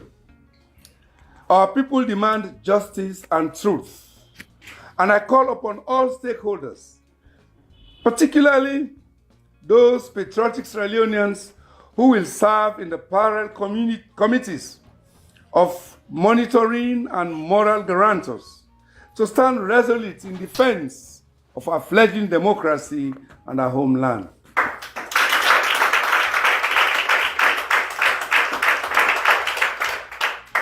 The cross-party committee will also look into matters of political violence, excessive use of force by the security forces, extrajudicial killings, and harm to innocent citizens. Most importantly, the committee is tasked with reviewing the June 24, 2023 elections and provide recommendations to address the concerns raised by the APC, serving as a guide for future elections. In the face of these developments, we recognize that several party members are unjustly detained, and many have sought refuge in Freetown and other parts of the country, facing challenges associated with relocating to a new environment. Some have even fled the country. We have called for the release of detainees and the cessation of politically motivated court cases. Furthermore, we have understandably encouraged our elected representatives to assume their respective roles at the parliamentary and local council levels. Congratulate them and wish them well.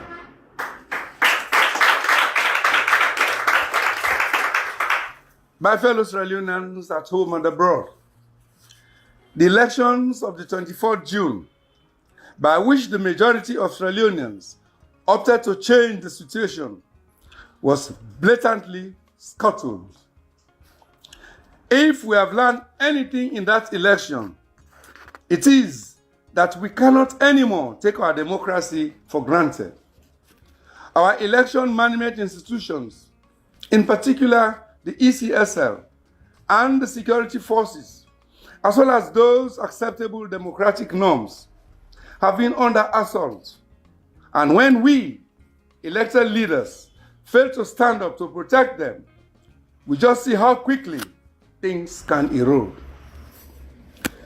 Prior to the elections, Sierra Leone was becoming a shining example for building a post-conflict democratic state.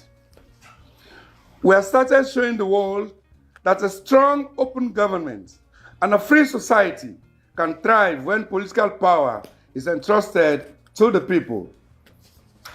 The peaceful change of government from SLPP to APC in 2007 and from APC to SLPP in 2018 demonstrate that the will of the people is above any one individual or political party.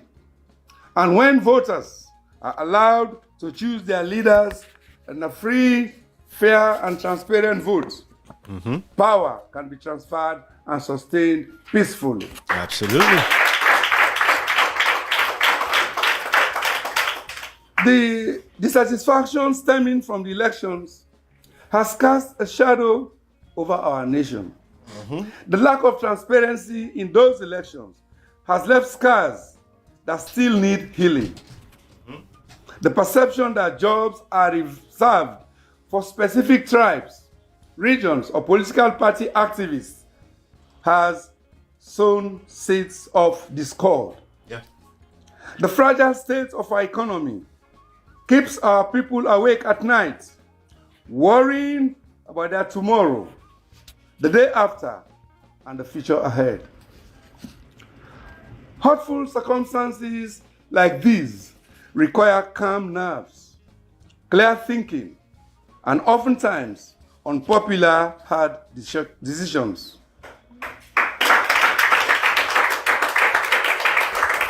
This is so because an emotional response to wrongdoing without the benefit of objective reasoning could be counterproductive. The APC Party's decision to participate in this landmark inter-party dialogue was therefore informed principally by our firm conviction that in resolving a hurtful political impasse like this, there was a need for the two protagonists to have a conversation in the presence of other players. This was so that we could start the process of better understanding each other as politicians and finding common ground on which to correct political wrongs, while restoring confidence and integrity in our electoral system and body politic. This also underscores the fact that the APC is a party that puts people and country first.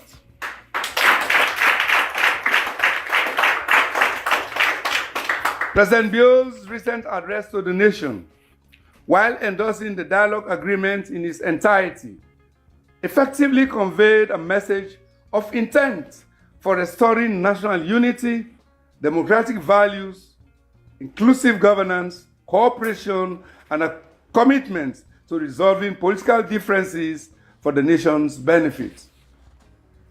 It recognizes the role of external partners. It emphasizes the importance of national institutions and highlights a collective will to move forward. This encourages political cooperation and sets a positive tone for Sierra Leone's future. The President's call for collective responsibility and national development aligns with the inspirations of the citizens and is very much appreciated by the APC. In the spirit of cooperation, the APC commits to working collaboratively with the government to implement the provisions of the communique and ensure that the aspirations of Sierra Leoneans are realized. We believe that this dialogue should not be seen as the end, but as the beginning of a new chapter in our nation's history. A chapter characterized by inclusivity, accountability, transparency, and progress.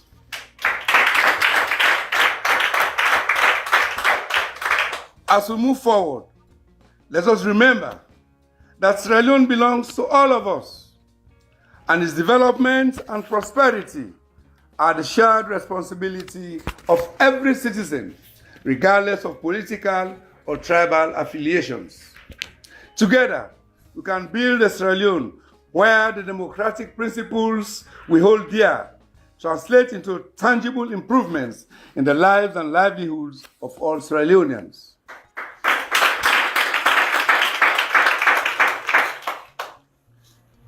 President Bill, the destiny of our nation lies in our hands. That will define our legacy. We can continue down the path of division and intolerance, or we can choose the path of unity, inclusivity, and social cohesion to save Sierra Leone. To achieve unity, we must start by listening to the electorate and meeting their demands. We must start by talking to each other at all times.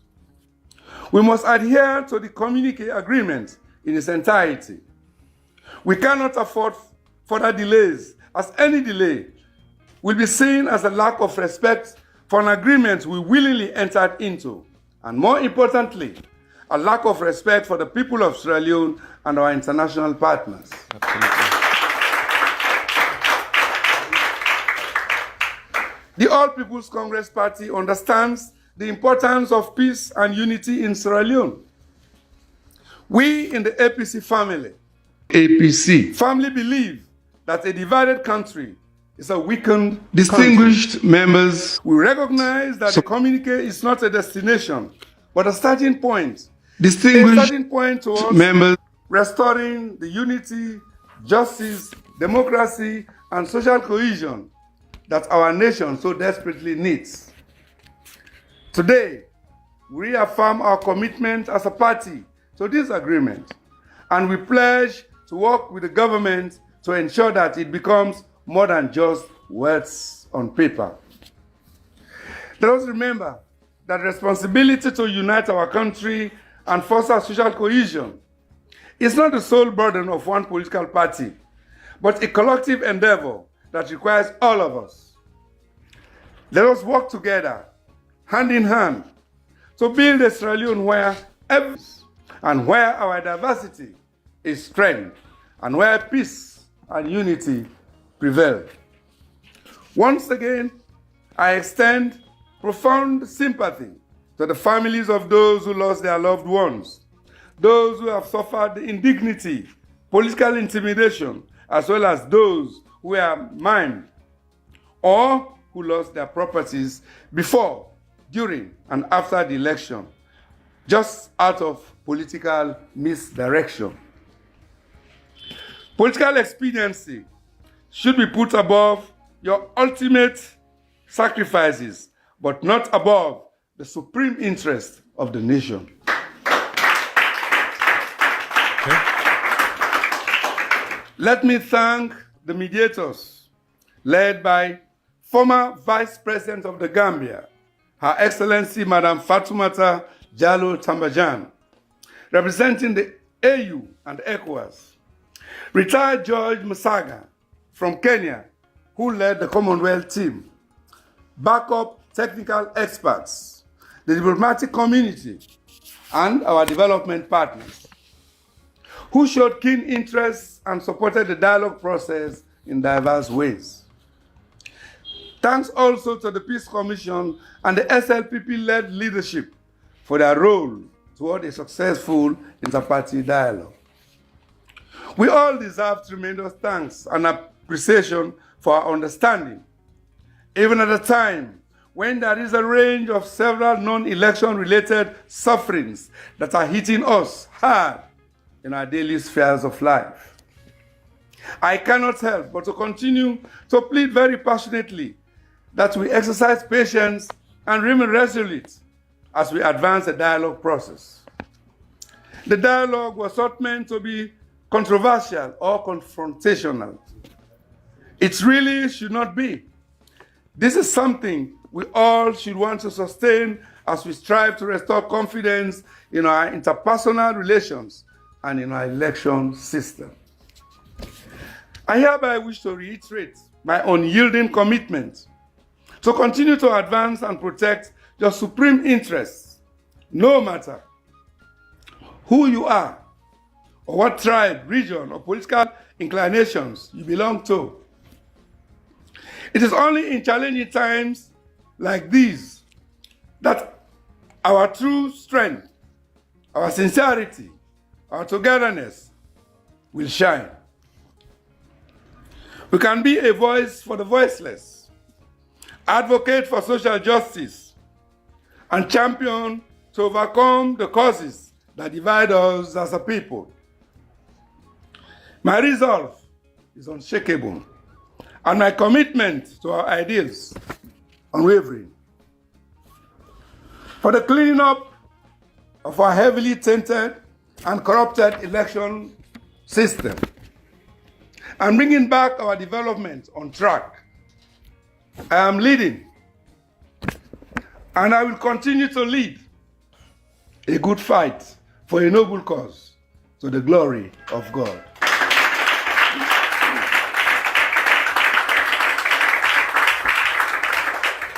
Thank you, and may God bless Sierra Leone.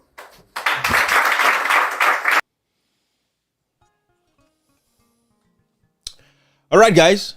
So that was the speech that Resolution 1, as part of the 8 resolutions from the Agreement of National Unity. I'm explaining these things again to my brothers and sisters, because I know, not everybody we're all passionate at different levels, right? So maybe the passion that I have might not be the same passion the next person has. But a lot of Sierra Leoneans have the passion that I have, so I want to make this easy for them. That's why if you're just joining me, you would have to go back to the start of this live to see exactly the presentation, that I made about the resolutions that brought about the tripartite. So there were 8 resolutions from the Agreement of National Unity. Resolution 3 was the tripartite. So I showed you guys this. I put this in a very colorful, mood to lighten everybody up so everybody would pay attention to this and understand the process itself. Now, the speech that you listened to was after for Resolution 1, because Resolution 1 says, National Address on Unity and Peace, President Julius Maada Bio and Dr. Samora Kamara to deliver a joint national address promoting dialogue, unity, and peace. So that was done. That was accomplished, right? As we now, reset Sierra Leone, this is what I want to do for you. This is the next video after the tripartite, committee gave their findings. And this was a video that the live that Dr. Samora Kamara did after the tripartite, reports came out. All right, so I want you to watch this video again, and then we'll take it from there. But this was the video from the tripartite committee. All right, so because I want you guys to see the process, see the steps. Right, resolutions 1 through 8. I showed you guys. If you want me to just go through real quick, resolution 2, APC ends non-participation in governance. All the APC people went back to Parliament and Council. Resolution 3, you'd have to go back to see all of that. But again, resolution 1. Was that. And then, so resolution 3, after the tripartite committee came back with their report, this was the speech that Dr. Samora Kamara gave. Without much ado, let's play this speech and listen, because, it's nice to refresh our memories. The one day with Allah, Dr. Samora Kamara sell, Dr. Samora Kamara sell. I'm not even going to go to the interview. For the purpose of this live today, it's Saturday night. I get enough time. The weather is beautiful. I'm looking outside my office window now, so the sun is shining. I'm so tempted right now. I want to go out there and go ride my bike. But I'm going to sacrifice and do this for you guys, okay? Listen to this speech. This was after the tripartite come up with their report. This was the speech of Dr. Samora Kamara. Pay attention to the members, supporters, and sympathizers of the All People's Congress Party. My fellow Sierra Leoneans, a very good evening. It is with profound gratitude and deep appreciation that I speak to you this evening on the report of the tripartite committee. First and foremost, I wish to thank each one of you for your unwavering patience and steadfast support during the period of the tripartite committee's work.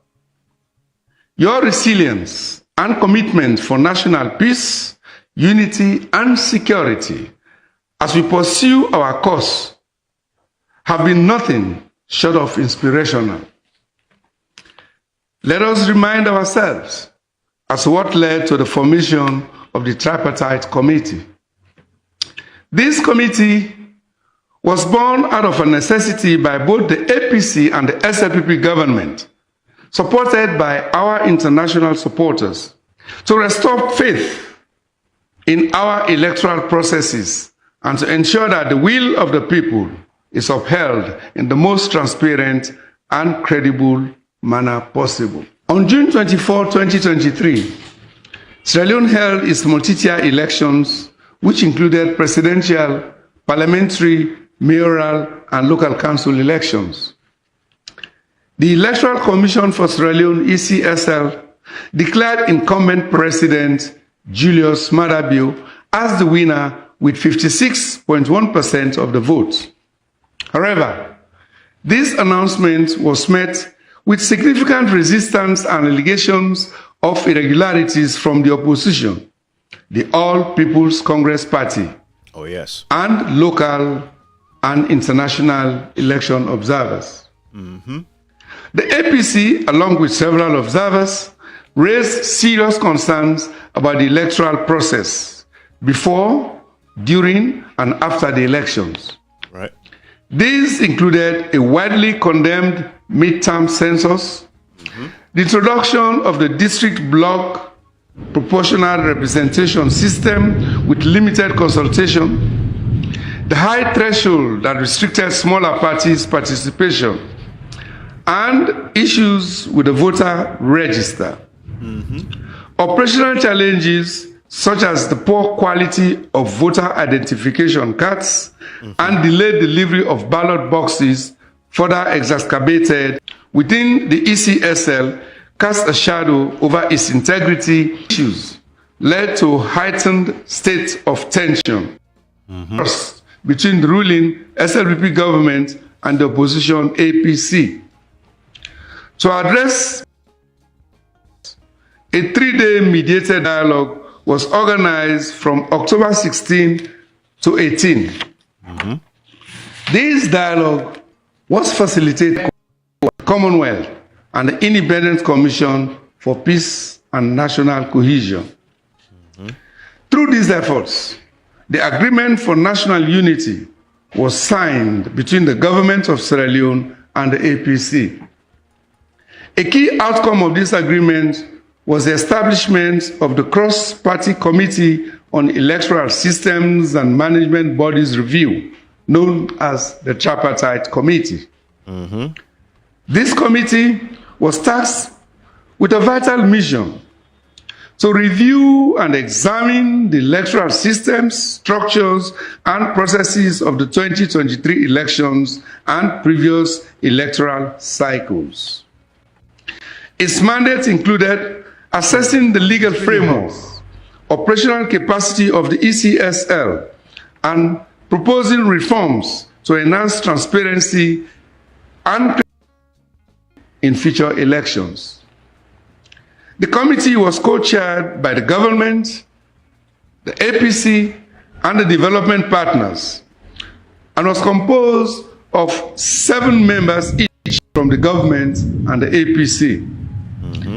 Its deliberations also included engagements with representatives from civil society organizations, other state institutions, and a wide spectrum of stakeholders across the country, thereby ensuring a comprehensive and inclusive approach to its work. This was an immense undertaking, one that required meticulous attention to detail and a collaborative spirit. The committee was given a time frame within which to complete these tasks, and despite the complexity and breadth of the issues at hand, significant progress was made. And on another momentous day, on July 1, 2024, the committee presentation of its findings and recommendations. Listen carefully from this point I would like on. at this stage to extend my deepest gratitude to the APC team, ably led by Dr. Kaifala Mara. The team comprised Dr. Conte, Honorable Ambassador Almami Pejima, Lawyer Boniface Sidiki Kamara, Mr. David Fona, Madam Bernadette Kago, and Mr. Prince Thorley. Their dedication and hard work have been instrumental in our efforts. Working alongside them, committee led by Dr. Joseph Sam Sise. Their expertise and commitment were in navigating through the various operational, legal, and electoral issues. Through determined negotiation and collaboration, both the SLPP and APC successfully agreed on 80 crucial points. This is a testament to what can be achieved when we come together in the spirit of unity and purpose. Fellow Australians, in any group endeavor, the differences in opinion, approach, and results are inevitable. This diversity is reflected in the Tripartite Committee's report, which comprises two divergent perspectives, one submitted by the APC representatives and the other by the SLPP representatives. Listen attentively. As stated on page 53 of the report, the APC holds that statistical inconsistencies call into question the results declared by the ECSL and demands a rerun of the 2023 elections to be facilitated by the ECOWAS Commission. Thank you. And the immediate resignation of the personnel of electoral management bodies. Thank you. The government, on the other hand, maintains that the results, as declared by the ECSL, are valid. These divergent positions are fully articulated in the respective analysis annexed to the tripartite report. Yes, this diversity and other very important contentious issues, including ensuring the transparency and credibility of electoral processes, addressing the legal framework governing elections, and accountability and improving the operational efficiency of the ECSL remain unresolved. These are currently at the top of our priority list, and we are working diligently with our international development partners to resolve them expeditiously.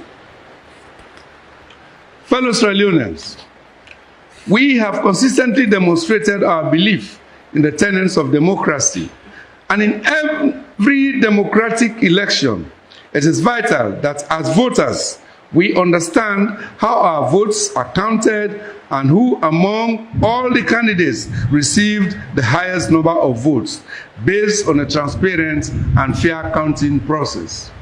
Okay. Unfortunately, this fundamental right has been denied to us as voters by the Electoral Commission of Sierra Leone. The ECSL has failed to provide transparency in how the votes were tallied. Thank you. One of the excuses is that they are not required by the Constitution of Sierra Leone to be transparent in this regard. Another excuse is that the results reconciliation forms, RRFs, are classified information. This lack of transparency is deeply troubling. Moreover, the ECSL has been unable to produce any credible evidence of the numbers they assigned to all candidates in the elections. Thank you.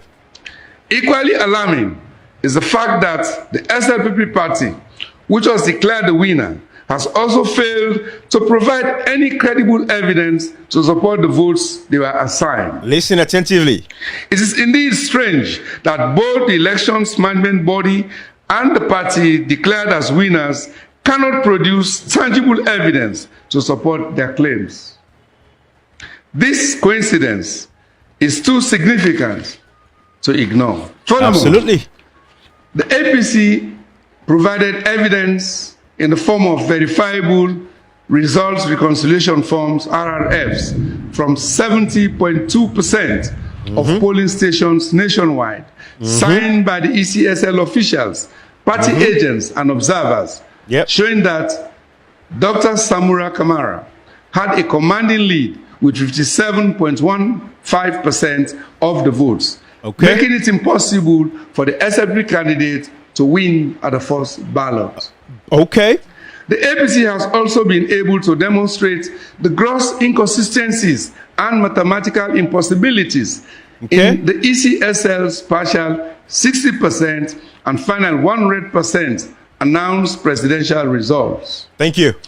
It is noteworthy that this only confirmed reports and skepticism by local and international elections observers.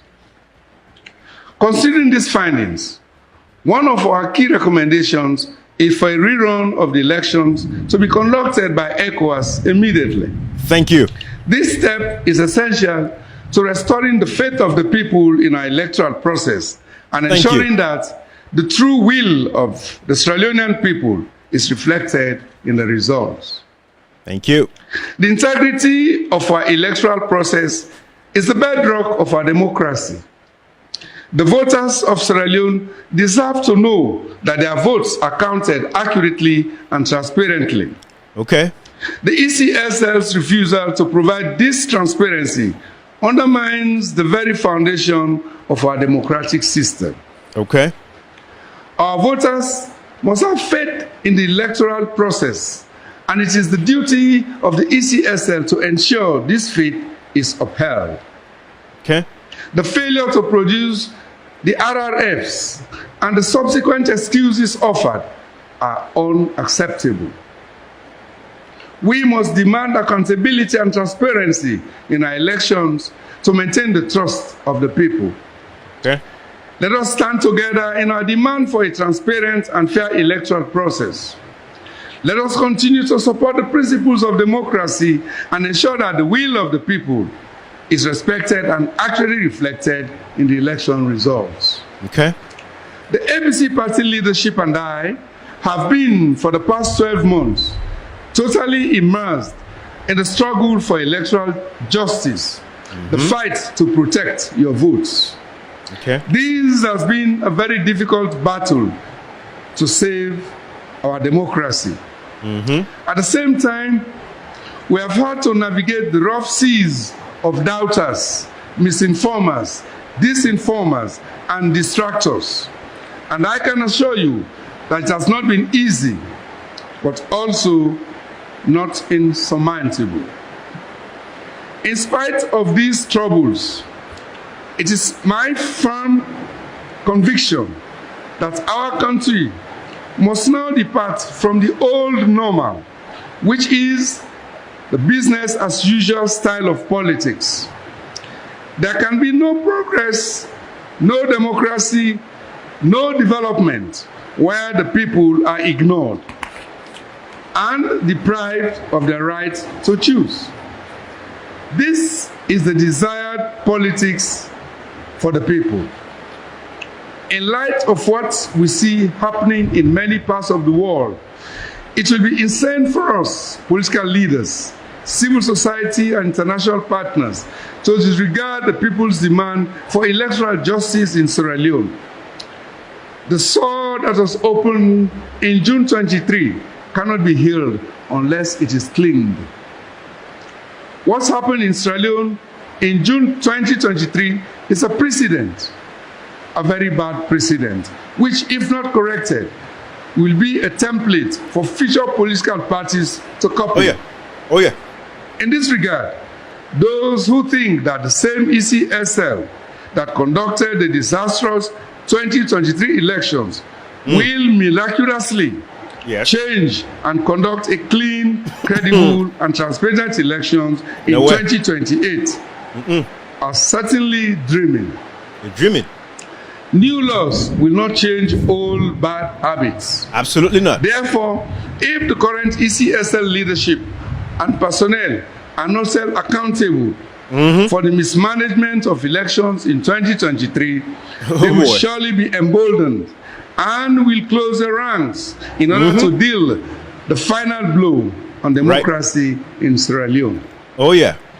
Fellow Sierra Leoneans, I have chosen to address you through this medium and not through a press conference because the memories of the days following the 2023 elections are still fresh in my mind.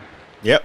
We lost Nos Mahawa and White Boy when state security forces shot at APC supporters who had gathered at our party headquarters in anticipation of the announcement of ECSL results. May the souls and the souls of all those who lost their lives at the hands of security forces in that election rest in perfect peace. Amen. My people, I may have my faults, but one thing I've been very careful to avoid is to allow my ambition for power to put the lives of my innocent supporters at risk. For some people, this may appear as a weakness, but I am convinced that it is a measure of respect for the dignity of human lives. At the same time, many have accused me unjustly of selling out the right of the people. Both actions are not and will never ever be my way of life. Absolutely. My personal choice remains to avoid these acts and remain, as always, throughout my fulfilled professional career, a trusted servant of the people and country. Where I come from, honesty, reliability, and integrity are compelling and demonstrated priorities. I do not believe in using the bullet or money to win power, simply because I don't know how to do that. I mean, if I have the power to do so, I certainly would not. What are the next steps? To my fellow comrades of the APC, I say that at this point, the battle for electoral justice must now be owned by all levels of leadership in the APC, from ward to constituency, from district to region, and from Samora Kamara to the party leadership. This is not a time for recrimination. It is a time to look at the cumulative turn of events that have brought us to where we are as of now. We cannot continue to be enablers of such massive electoral fraud. If we do not unite to save democracy now, trust me, we will lose the soul of our party forever. As a party, we need to demonstrate a willingness to defend the rights of our people. Thank you. The National Party leadership has been very active to bring us to where we are today. It is now the responsibility of the party to unite around the continued fight for electoral justice. Absolutely. The international community, civil society organizations, the media, religious leaders, and traditional heads may be diplomatic, but cannot be neutral in terms of upholding the truth and ensuring that the right thing is done in the interest of the citizens of this country. Oh, yeah. They have been in many ways an integral part of this journey, providing strategic, technical, advisory, and financial support. They must continue to bear responsibility. Likewise, for any fundamental slippages going forward in our urge for freedom and democracy. Oh, yeah. Together, we must all stand for electoral truth and justice. Whatever it takes, the mandate of the people should take precedence over the convenience of the party or personal political ambition. Absolutely. The implementation phase of recommendations in the tripartite committee's report, soon to follow, cannot and must not ignore addressing the inconclusive matter of the election results. Absolutely. Emphasis on electoral management, legal and institutional reforms, though important going forward, can never ever cure the electoral wrongs of 2020. elections. Absolutely. And that is why, as a People's Party, the APC will continue to demand a rerun. Thank you. This recommendation by the APC for a rerun of the elections is the only way legitimacy can return to government and democracy rescued. Mm-hmm. There has been a huge gap between what the electorates are seeking and what we are giving them as politicians.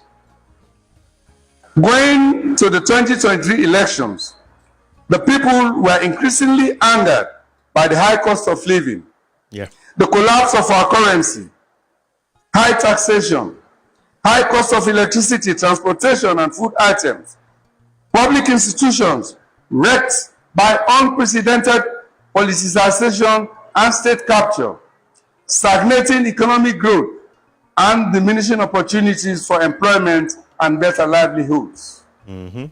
It was against this background of untold hardship that the people came out in huge numbers against all odds to vote for change of political party and political leadership, which was denied. The ECSL's election results make stark reading. The APC and I will continue to honor the trust you place in us, and I personally will continue to appreciate and honor your trust and strength in me. It is not over until it is over. It is not done and dusted. The contentious issues are not just important, they are crucial for the integrity and future of our democratic process. We are fully committed to resolving them in a manner that upholds the principles of transparency, fairness, and accountability that our people deserve. I want to emphasize that the dialogue continues, and we are not relenting in our pursuit of justice and truth. Building and strengthening democracy is a lifetime journey. We must continue talking to each other and moving together. Let us all think of our legacy in a Sierra Leone that is in post-conflict and democratic transition. Thank you. The APC is steadfast in ensuring that every vote is counted accurately and transparently, and that the will of the Sierra Leonean people is respected. Absolutely. Our commitment to democracy and the rule of law remains unwavering. Let us not be swayed by doubts or misinformation. Okay. The journey to resolving these issues is ongoing. We are making significant progress. Understandably, public attention and interest have been focused on the conclusions and report of the Tripartite Committee. However, it should not be forgotten there are other important aspects of the Agreement for National Unity which still remain unaddressed or unconcluded. These include, among others, the release of political prisoners, the removal of politically motivated court cases, the safe return of persons in exile for political reasons, and setting up a mechanism for sustainable inter-party dialogue. Absolutely. The spirit of the agreement is also meant to put an end to the targeted harassment and intimidation of the opposition, directly or indirectly. Your support and patience are invaluable as we navigate this complex and vital process. I urge you all to continue to stay peaceful, united, and hopeful. Together, we'll continue to push for a resolution that reflects the true voice of the people and a shared, prosperous future. We serve a just God. He, and only He, can fight our battles. I thank you. God bless our beloved Sierra Leone. Distinguished members, supporters, and sympathizers of the... So that's Dr. Samora Kamara there, guys. So I hope you guys have an understanding of what I've done today. In a nutshell, what I've done in this live is to show you guys the resolutions that came from the Agreement for National Unity. 8 resolutions. In those 8 resolutions, resolution number 3 was what brought about the tripartite committee. So those were the resolutions, because I want to make sure Sierra Leoneans understand these resolutions so we know where we're going. Civic education. All right. Dr. Samuel Kamara, I played a speech. Resolution 1 required Mada Bio and Dr. Samuel Kamara to give a speech. I played that speech that both of them gave as part of Resolution 1 to talk about, promoting peace in the country, right? After you've seen, of course, the barbaric acts against APC supporters, everything they did, a video like this, could ring the bell for you guys. You remember this?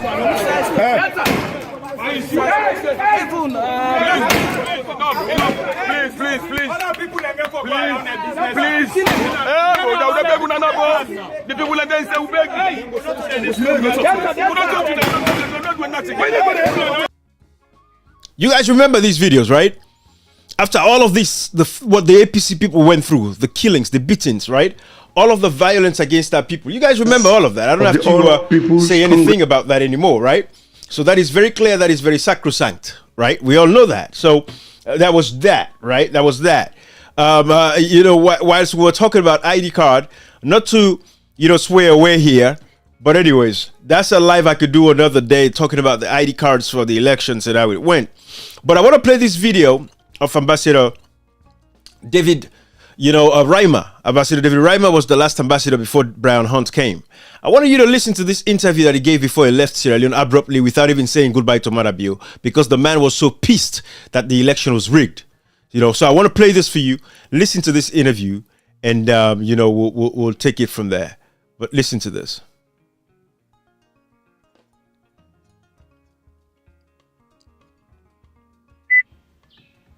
US embassy position on the elections results, and till this, we've not seen a recognition statement from the US embassy of the president-elect. Does that position still stand?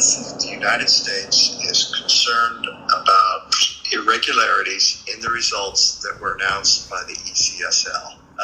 That includes a big difference between the ECSL announced results and the parallel vote tabulation, as well as inconsistencies that were analyzed by domestic and international observers. All of these things raise questions in our mind, not just in the United States, but really all over the world, about the integrity of the official results. And so we have asked for an investigation conducted by an independent outside source to look at the results of the elections here in Sierra Leone. In addition, we've also called on dialogue between the two parties, between all parties really, to see how we can, or how Sierra Leoneans can move forward from this towards the next election in 2028 as well. This was where this ambassador jacked up, David Rima, jacked up. And I will listen because he knew he jacked up, and he's going to say that exactly here. Because how can you tell us that you're talking from both sides of your mouth? The problem is with these guys, I don't blame them. I blame us as Sierra Leoneans, right? Because we should have gotten rid of Mada Bio. It is our responsibility to get rid of him, whilst because he rigged the elections. So I don't blame them for speaking from both sides of his mouth. One part of his mouth is saying the election lacked integrity, right? The election was rigged. There was no transparency. And the other mouth was saying, next elections is 2028. How disingenuous could one be, right? But listen to this. I want you guys to listen to this. Because what I'm doing for you all is to show you that, again, these guys will let them know that they are not legal in power. Listen to this video of the rigging of the elections. And at this point, I have to say, Gregory, it turned into a shootout like Hollywood. President Bio wanted to win.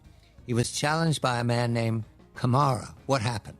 Well, it was certainly an interesting situation. Bio was becoming isolated, more and more isolated from the electorate, and was using the police and elements within the armed forces to extract money from the economy and from the electorate over the years. And there was no doubt that he would have been removed at this election. So going into the election, all the way up, he tried to get rid of his number one rival, who in fact been a cabinet minister in his own government earlier. That's Dr. Samura Kamara, former foreign minister, among other things, of Sierra Leone. And he tried to assassinate Kamara on 3 or 4 occasions, the last being the day after the election and before the votes had been so-called counted. He wanted to make sure that Kamara wasn't around, even if the election was announced in his favor. Now, Bio had actually paid a lot of money to the election commissioner, a chap called Mohammed Kone, to make sure that favor. And by the way, I know Bio and favor. And by the way, I know Bio, and I've met him on numerous occasions over the years. Even this election commissioner, Mohammed Kone, had agreed to this and been paid large amounts of money. He was himself frightened by all of the violence going on, particularly even the day after the election. And he was in Bio's office, according to some very good contacts of mine who were there. And a gun was put at Kone's head and said, you must announce me as the winner immediately. Kone panicked, got out of the room, and got brief protection, if you like, from some of the foreign observer missions. The Brits, the Germans, the Irish, the EU, the Italians, and so on, were all there in large numbers monitoring the election, as were a number of other civilian groups like the Carter Institute and the like. Thank you. However, Kone knew that he couldn't go back on his word to Bio because his corruption would have been brought into the public eye. So he did announce that Bio won the election, but did it in such a way that it was totally implausible. He gave no supporting documentation for the election, quite contrary to historical practices there and the like. But this is just, if you like, the way it's been going. It was like the Nigerian election, only much more amateurish and much more thuggish and violent, to the point where all of the election observers, the British, the EU, and Carter Group, and so on, all refused to sign off on this election. Thank you. My office in Freetown, Sierra Leone, was heavily engaged with this. We know Dr. Kamara, we know President Bio, so we were talking to all of them. But what we've noticed, and what I said in October 2021, I said, look, this is the end of democracy in Africa. Yes. We are going to increasingly see other forms of change of government. We're not going to see elections being it's bound to happen. Determinant, other than rigged ones, which are basically putting on a facade of legitimacy. And this has been the case. So since October 2021, so we're talking almost 3 years, we've started to see one country after another go into, shall we say, informal means of changing government. Let me play this other video for you guys. Two factors, mainly. Let me play this other One video is for you the guys. absolute decline in the...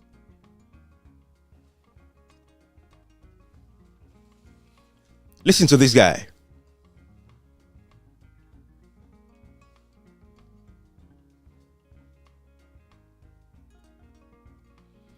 You see this false equivalency? You see, false equivalency is what every democracy has their own issues. Don't lecture us about democracy.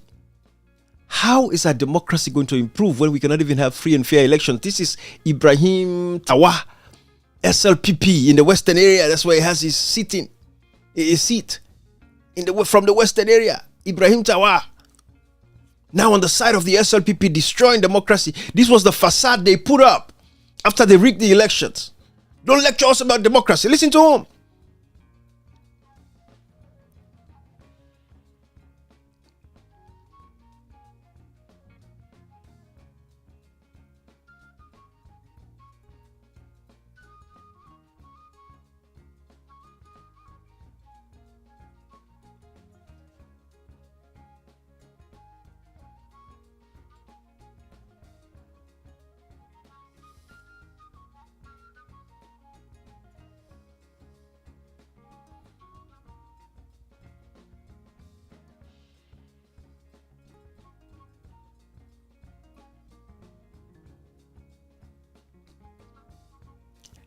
That is their system. It's embedded. It's in their laws. We don't have no laws in Sierra Leone that tells you that when you vote, you cannot count the votes of the people. We don't get our Lordiness alone. This false equivalency that these guys are putting up, and man, it's a shame that the APC executive is telling us to move on to 2028. But these were some of the conversations that these guys were having. False equivalency to different types of systems that we have. America has its own system. It's embedded in the Constitution of America that they have what is called I've forgotten the name now, but Electoral College, the Electoral College. They have the Electoral College system. It is in their Constitution, in the Constitution of America. In Sierra Leone, we constitution not tell we for say somebody just come and announce results and able for produce the disaggregated data. But these were the arguments that these guys were putting up to destroy democracy in Sierra Leone. Listen to this.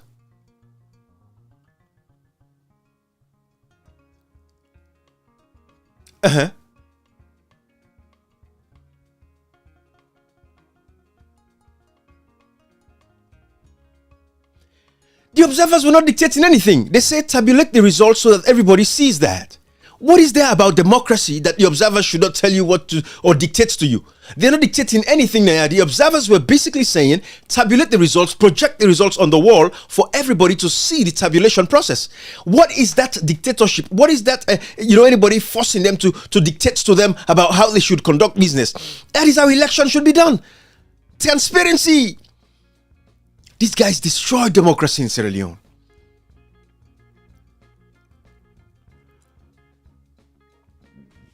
Excuse me.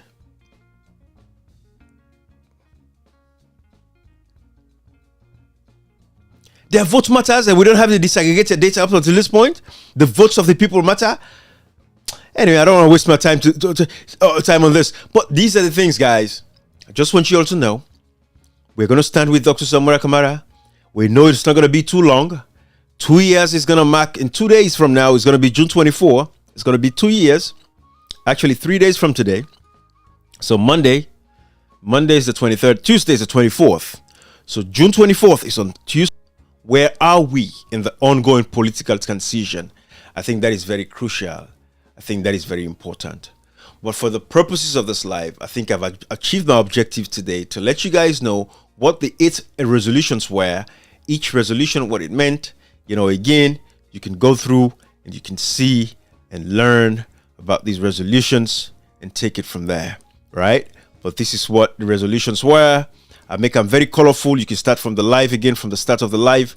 Agreement for national unity, explained, right? Tripartite, the 3-day mediated dialogue, October 16th to October 18th, 2023 was when the dialogue was organized, and a 3-day dialogue that brought about the 8 resolutions. And resolution number 3 was what brought about the tripartite. So if you look at resolution number 3, it was the setting up of the tripartite. And then you get all the other resolutions 4, A, B, C, D, E. It talks about political prisoners and all of that. That was the goal. I wanted you to learn about this and understand the process. Now we know that Julius Maada Bio should hand over power to the rightful winner of the June 24th, 2023 elections. The one who believes, say, hey, boy, don't be 2 years now. It's 2 years now. Let's move on. Forget about this. Oh, no. In Sierra Leone, we are not going to allow a few people to decide who governs us. It is the majority of the people that voted will determine who's going to be the president. Maada Bio lost the elections. Dr. Samura Kamara won the elections. It should be reinstated, sworn in, and inaugurated as the president of the Republic of Sierra Leone. Bye-bye, everybody. Have a good day. Oh, matter of fact, let me say thanks to the comments, guys. Amit Bangura. Yes, Amit Bangura is saying here, hadn't been for the patience and insurmountable wisdom of Dr. Samura Kamara, Sierra Leone would have been an absolute failed state long time ago. I always feel bad for myself and our people. Amit Bangura, you're absolutely correct. If Dr. Samura Kamara was power hungry, Sierra Leone would be a bloodbath right now. That's for sure. But because he's not power hungry, that is why Sierra Leone is not a bloodbath. So thank you for that. That's a great point. Mohammed Islim Kanu is saying, Mr. Fona, can Dr. Samura Kamara tell us how further have we come about the electoral transaction? Since I don't have enough time, listen to this speech. Thanks for your patience and patriotism. Well, I hope you'd find time, Mohamed Kanu.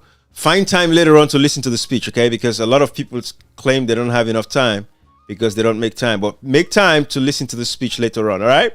You might be at work now, busy, but make time later on to listen to the speech. That's very important. You guys have to take the time, be patient, listen to these speeches. Don't run to the next audio, the next WhatsApp audio, the next video. No, take your time, listen to it. So I'm thinking that if you get book, take book and pen. You know, jot down notes about the speech. So you can always go back to that notes and look at the critical parts. If you don't get a chance to even listen to the speech continuously, but you make note of that speech. You write the critical points. That is how you do things, guys. Notes. Take notes. Take notes. Take notes. Hey. All right. So thank you to that. Oh, shucks. There was no sound. Oh, God. There was no sound for Tawa. Oh, I see what they're saying. I think I reduced the sound. Let me see. Oh, yes. I turned off the sound on this one. Yes, for Tawa. Okay, let's listen to Tawa. I listen to Tawa. This is what the nonsense Tawa be they say. La plan for now. Sorry for the no sound. This is what Tawa was saying. La plan for now. Hungary and the European Union are battling because the Prime Minister listen to this. After 200 years of practice in the This video, I'm going to get to it later. I get for deal with this video one day, but this is not what I want you to see. Listen to the Tawa video. That we can let no court elect us on democracy. Nobody let no court elect us on democracy. After 200 years of practice in democracy, today there are 4 indictments against the former president of the United States who challenge the result of presidential election in the United States. Let nobody lecture us about democracy. Mr. Speaker, in the European Union, Hungary and the European Union are battling because the Prime Minister in the European Union is seeking to have the powers to ensure that the appointment of journalists in Hungary is done in line by its own powers. So let nobody come here and tell us what democracy is and what democracy doesn't mean. We are a democratic country and they must respect our democratic principles. Mr. Speaker, we have learned in schools while we are in school that democracy is the power of the people, by the people and for the people. But it is only in the United States that a candidate will pull the majority vote and that candidate is not president. Yes. Let nobody come here and lecture us about democracy. Let people respect our democracy and let people respect our democratic beliefs. Because in section 164 of the Public Elections Act, the role of election observer is clearly defined, Mr. Speaker. Let nobody transcend the borders of understanding their role as observers into trying to dictate to us or engendering an agenda to say this government do not want it. It is not you. Democracy is in the hands of the people of Sierra Leone, and they have decided. And their vote matters. No election is perfect. Not even in the best of democracies in the world. So in Sierra Leone, we are going to continue to correct those imperfections. Nothing is perfect in this life. No election is perfect. However, give us the disaggregated data of the elections of June 24, 2023. Period. No election is perfect. Give us the disaggregated data. Yes, there are imperfections in life. Nobody is perfect. No. But give us the basics. Count the votes of the people. That's the basic. Anyways, enough of this nonsense. But thank you, Ali Kaba, for bringing that to my attention as far as with the silence, the sound, and all of that. Thank you so much. All right. John, yes, John says the APC executive is inept and have acted in contravention of their own constitution and should be sued. Absolutely. They should be kicked out of there. All right. Okay, guys. Well, I'm going to leave it right here. Again, I think I've attained the objective of this election side of this particular live. It's for you guys to basically, understand, the whole, resolutions that brought about the tripartite and all the other resolutions that, and you guys now know the status of all of those resolutions, where we at. We know say the 318 political prisoners, them. Now 15 they account for. Inside that 15, 10 day McKinney, 5 day Freetongue. Where are those 15? We don't know their status. Nobody knows. Find them. Go find them. And I think other than that, that's that. Bye-bye, guys. Let me go. And you guys know that, of course, before I go, normally I like to play this. I like to play this song here for Democracy Dying in Sierra Leone. It's very crucial.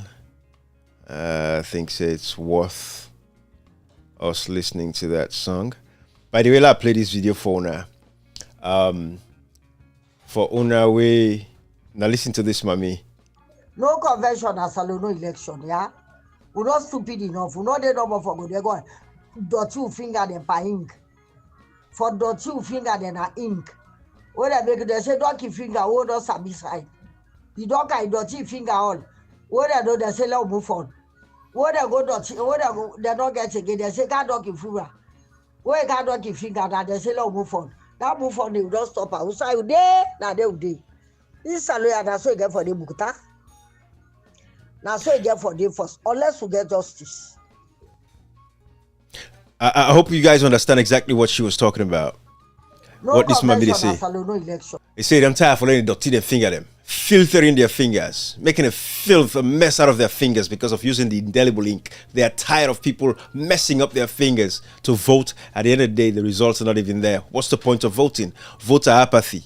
That is what she's talking about in her local language, if you don't understand what Creole is. But that is what she's saying. She's fed up of getting her fingers dirty just because of selfish idiots. So listen to it one more time. And I'll play the song that I like to play when my live ends. No convention as a no election, yeah? We're not stupid enough. We know the number for good. They're going, dot two finger then by ink. For dot two finger then a ink. When they make they say, don't keep finger, hold us a beside. You don't get dirty finger all. When they do, they say, let's move on. When they go dirty, they don't get again, they say, can't don't keep finger. When can't don't keep finger, they say, let's move on. That move on, they don't stop. I say, you there, now they will do. This salary, that's what you get for the Bukuta. Now, so you get for the first, unless we get justice. Awesome, guys. Awesome. So, yeah, I wanted to play that for you so you guys would see that. But that is how the people of Sierra Leone feel, all right, about the whole situation at this point. And it's sad. But listen to this, and I'll end the live, all right? All right. So you ready? Yeah. So signal Supermax, burn down Babylon. It's a bullshit. Now let me.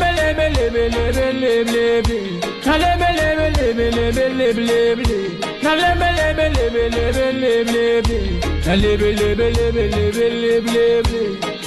No sugar coated vibes, we no listen no more. Our ears have turned up. Where is the democracy? Where is the justice and freedom of speech? Yeah. ECOWAS where you are, you guys gonna come quick. The EU where you are, uno come investigate. United Nations where you are, uno come to our aid. Great Britain where you are, you guys gonna come quick. Superpower where you are, uno come to our aid. Our democracy have been tampered with. Yeah man, our freedom have been tied. Oh sure. Too much frustration in our land. Too much suffocation in our continent. Check down a tiny country in West Africa. Sierra Leone. The rapid killing unjustly. The rapid imprisonment, where is the justice? It's a bullshit. Yeah, the law have been bent, the system corrupt, the forces corrupt, the leaders corrupt. Oh, yeah. Oh. Yes, the people are crying. Yes, the people are crying. They need your watchful eye. ECOWAS where you are, you guys gonna come quick. The EU where you are, uno come investigate. United Nations where you are, uno come to our aid. Great Britain where you are, you guys gonna come quick. Superpower where you are, uno come to our aid. Our democracy have been tampered with. Yeah man, our freedom have been tied. Bash it up. Sure. lebe lebe lebe lebe. Na lebe lebe lebe lebe lebe lebe. Na lebe lebe lebe lebe lebe lebe. Na lebe lebe lebe lebe lebe lebe. No sugar coated vibes, we no listen no more. We no listen no more. Our ears have turned up. Where is the democracy? Where is the justice and freedom of speech? Yeah. If you talk, they will lock you up. You demonstrate, they will shoot you up without no mercy. Yes, the people are crying. Yes, the people are crying. ECOWAS where you are, you guys gonna come quick. The EU where you are, uno come investigate. United Nations where you are, uno come to our aid. Great Britain where you are, you guys gonna come quick. Superpower where you are, uno come to our aid. Our democracy have been tampered with. It's a bullshit. You demonstrate, they will shoot you without no mercy. Yes, the people are crying. Yes, the people are crying. Our national election, we need your attention. We are calling on you. We are calling on you. The so-called democracy have become dictatorial government. Yeah. The police and the judiciary have been compromised and have become a puppet of the central government. It's a bullshit. The rapid killing unjustly. The rapid imprisonment. Where is the justice? Yeah. Unlawful detention. Unlawful detention. Innocent bloodshed. The Lord is my light and my salvation. Whom shall I fear?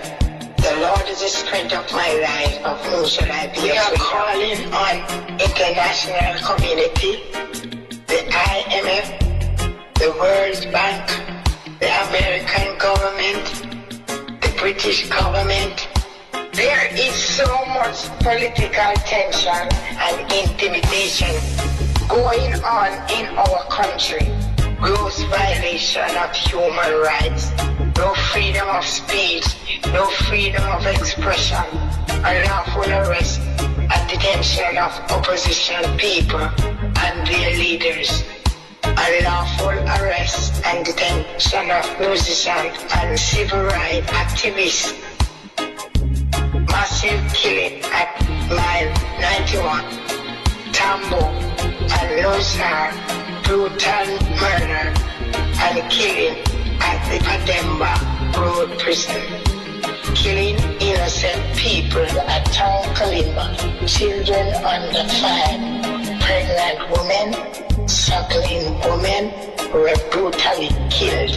We are calling on international community, US government, the British government and their embassies, the ICC, the United Nations, European Union, and the ECOWAS, the IMF, the World Bank, and other stakeholders for their timely intervention, because the situation is now out of hand as a result of bad tribal politics. Sierra Leone, the rapid killing unjustly. The rapid imprisonment, where is the justice? It's a bullshit. Our national election, we need your attention. Yeah, you demonstrate, they will shoot you without no mercy. Yes, the people are crying. Yes, the people are crying. Our national election, we need your attention. We are calling on you. We are calling on you. Where is the democracy? Where is the justice and freedom of speech? Yeah. If you talk, they will lock you up. You demonstrate, they will shoot you up without no mercy. Yes, the people are crying. Yes, the people are crying. The Lord is my light and my salvation. Whom shall I fear? The Lord is the strength of my life. Of whom shall I be afraid of? Supermax Entertainment, leave your fly.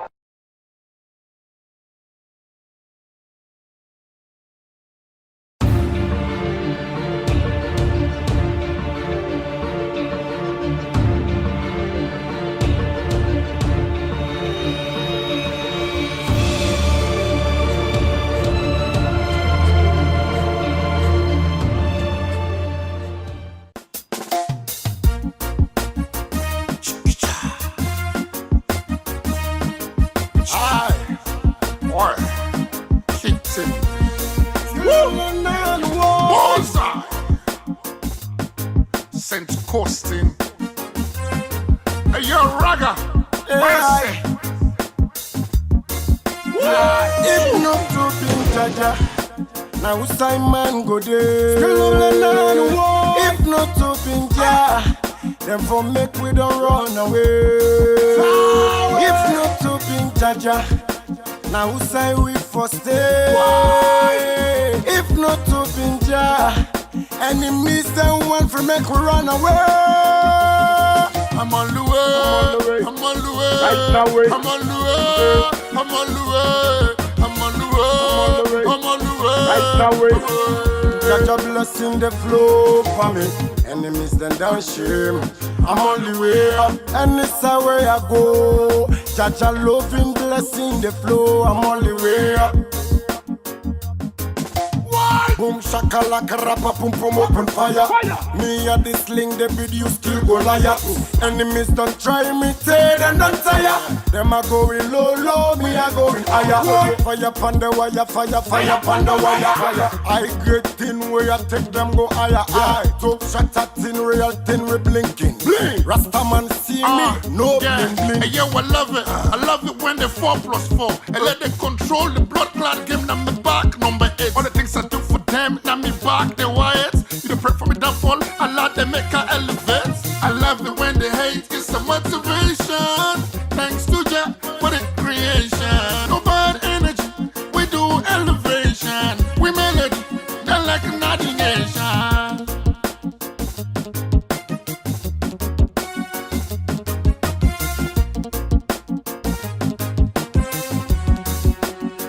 If not to be Jaja, now Simon go there.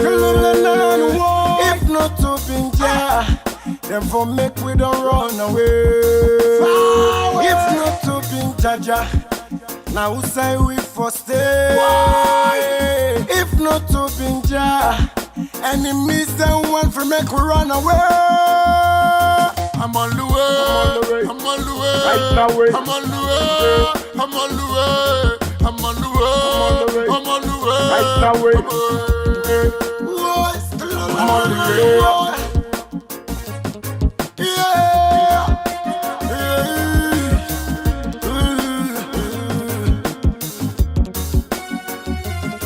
I said the more the enemies them a pray for me downfall. The more Jaja make me the stand. Hey, yo, the fans love me because of the rap him like a spice up. Man, the one puts me down, the more Jah they ask me up. Love the last lady, but it's the first lady. But see now you hang about, baby, go be me, baby. I like for walk a stretch. Elena to 8 to 9, wasting your damn time. Jump for the hits of mine. Ice on my neck, hand relax, no you even get to time. Ready for caution, a bust up, picking on no one for waits the line. Young comedy so folly, but if not to be Jaja, now Simon go there. If not to